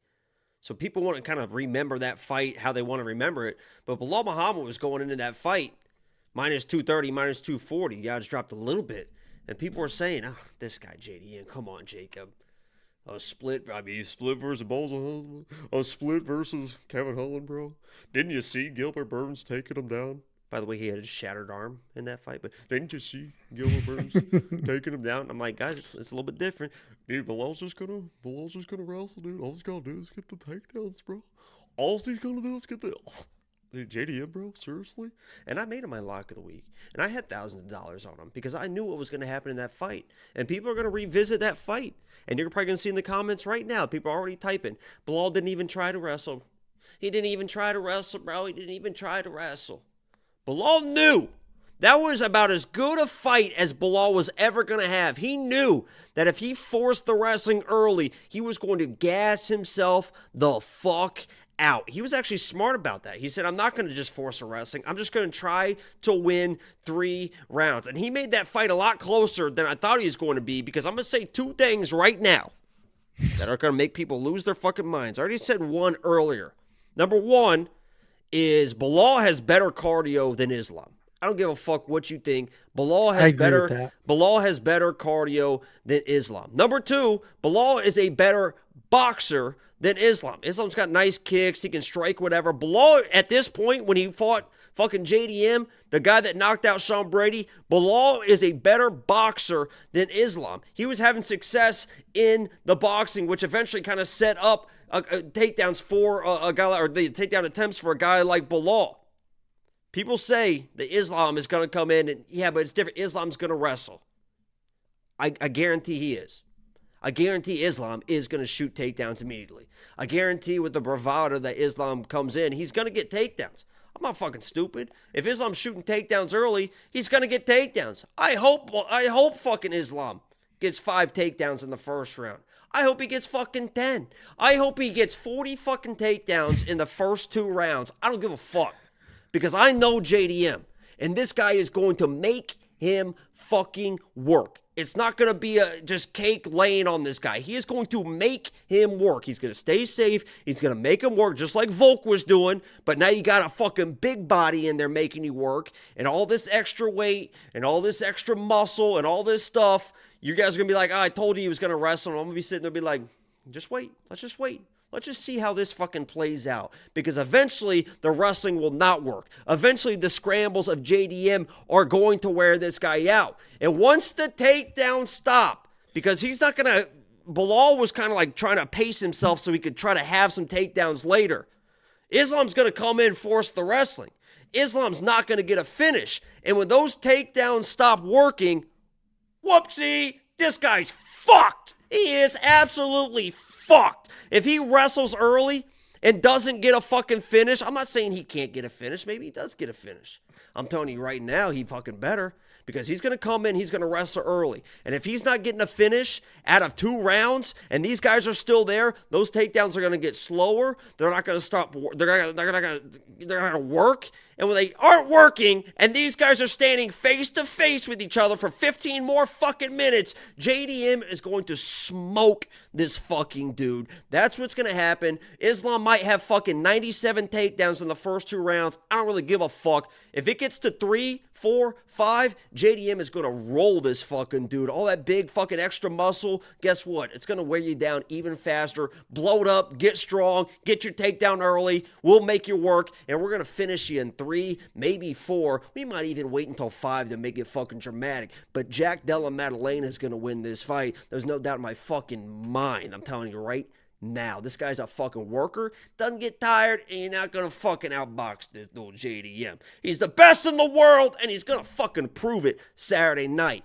Get your fucking apologies ready. Where I will align with you is I am worried about the cardio.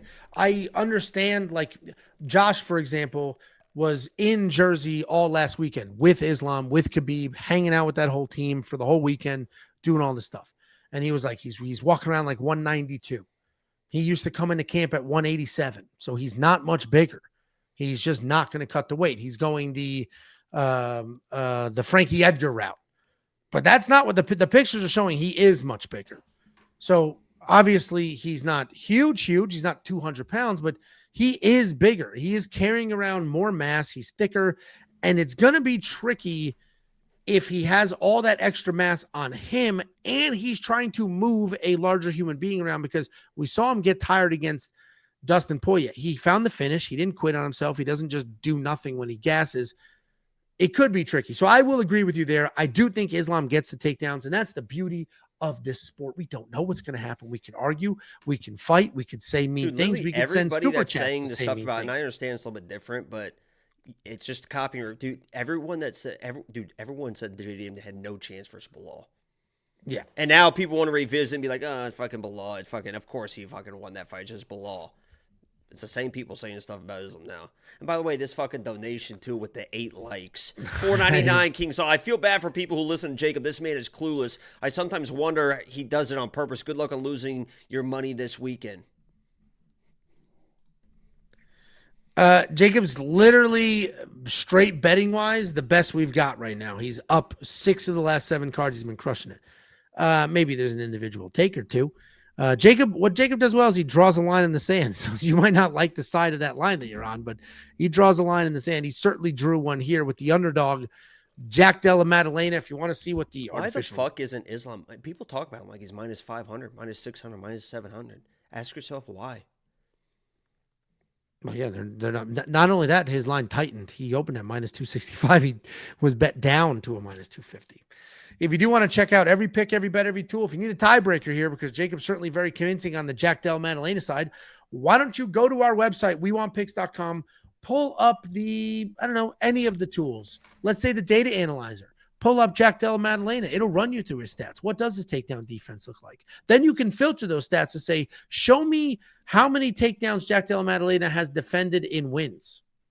And then it'll filter all that data. How many of those were decision wins? It'll filter all that data. Then you can click the button and watch those actual fights. You can run through the data to find your spots. Go to wewantpicks.com, click become a member at the top. That is one of many tools we have to offer on the website.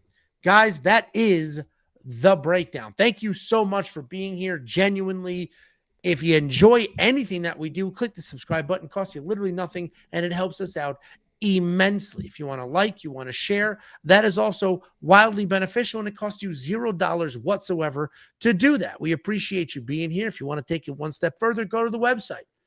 It's not just a random donation. What you're going to get on the website is the greatest offering this space has ever seen.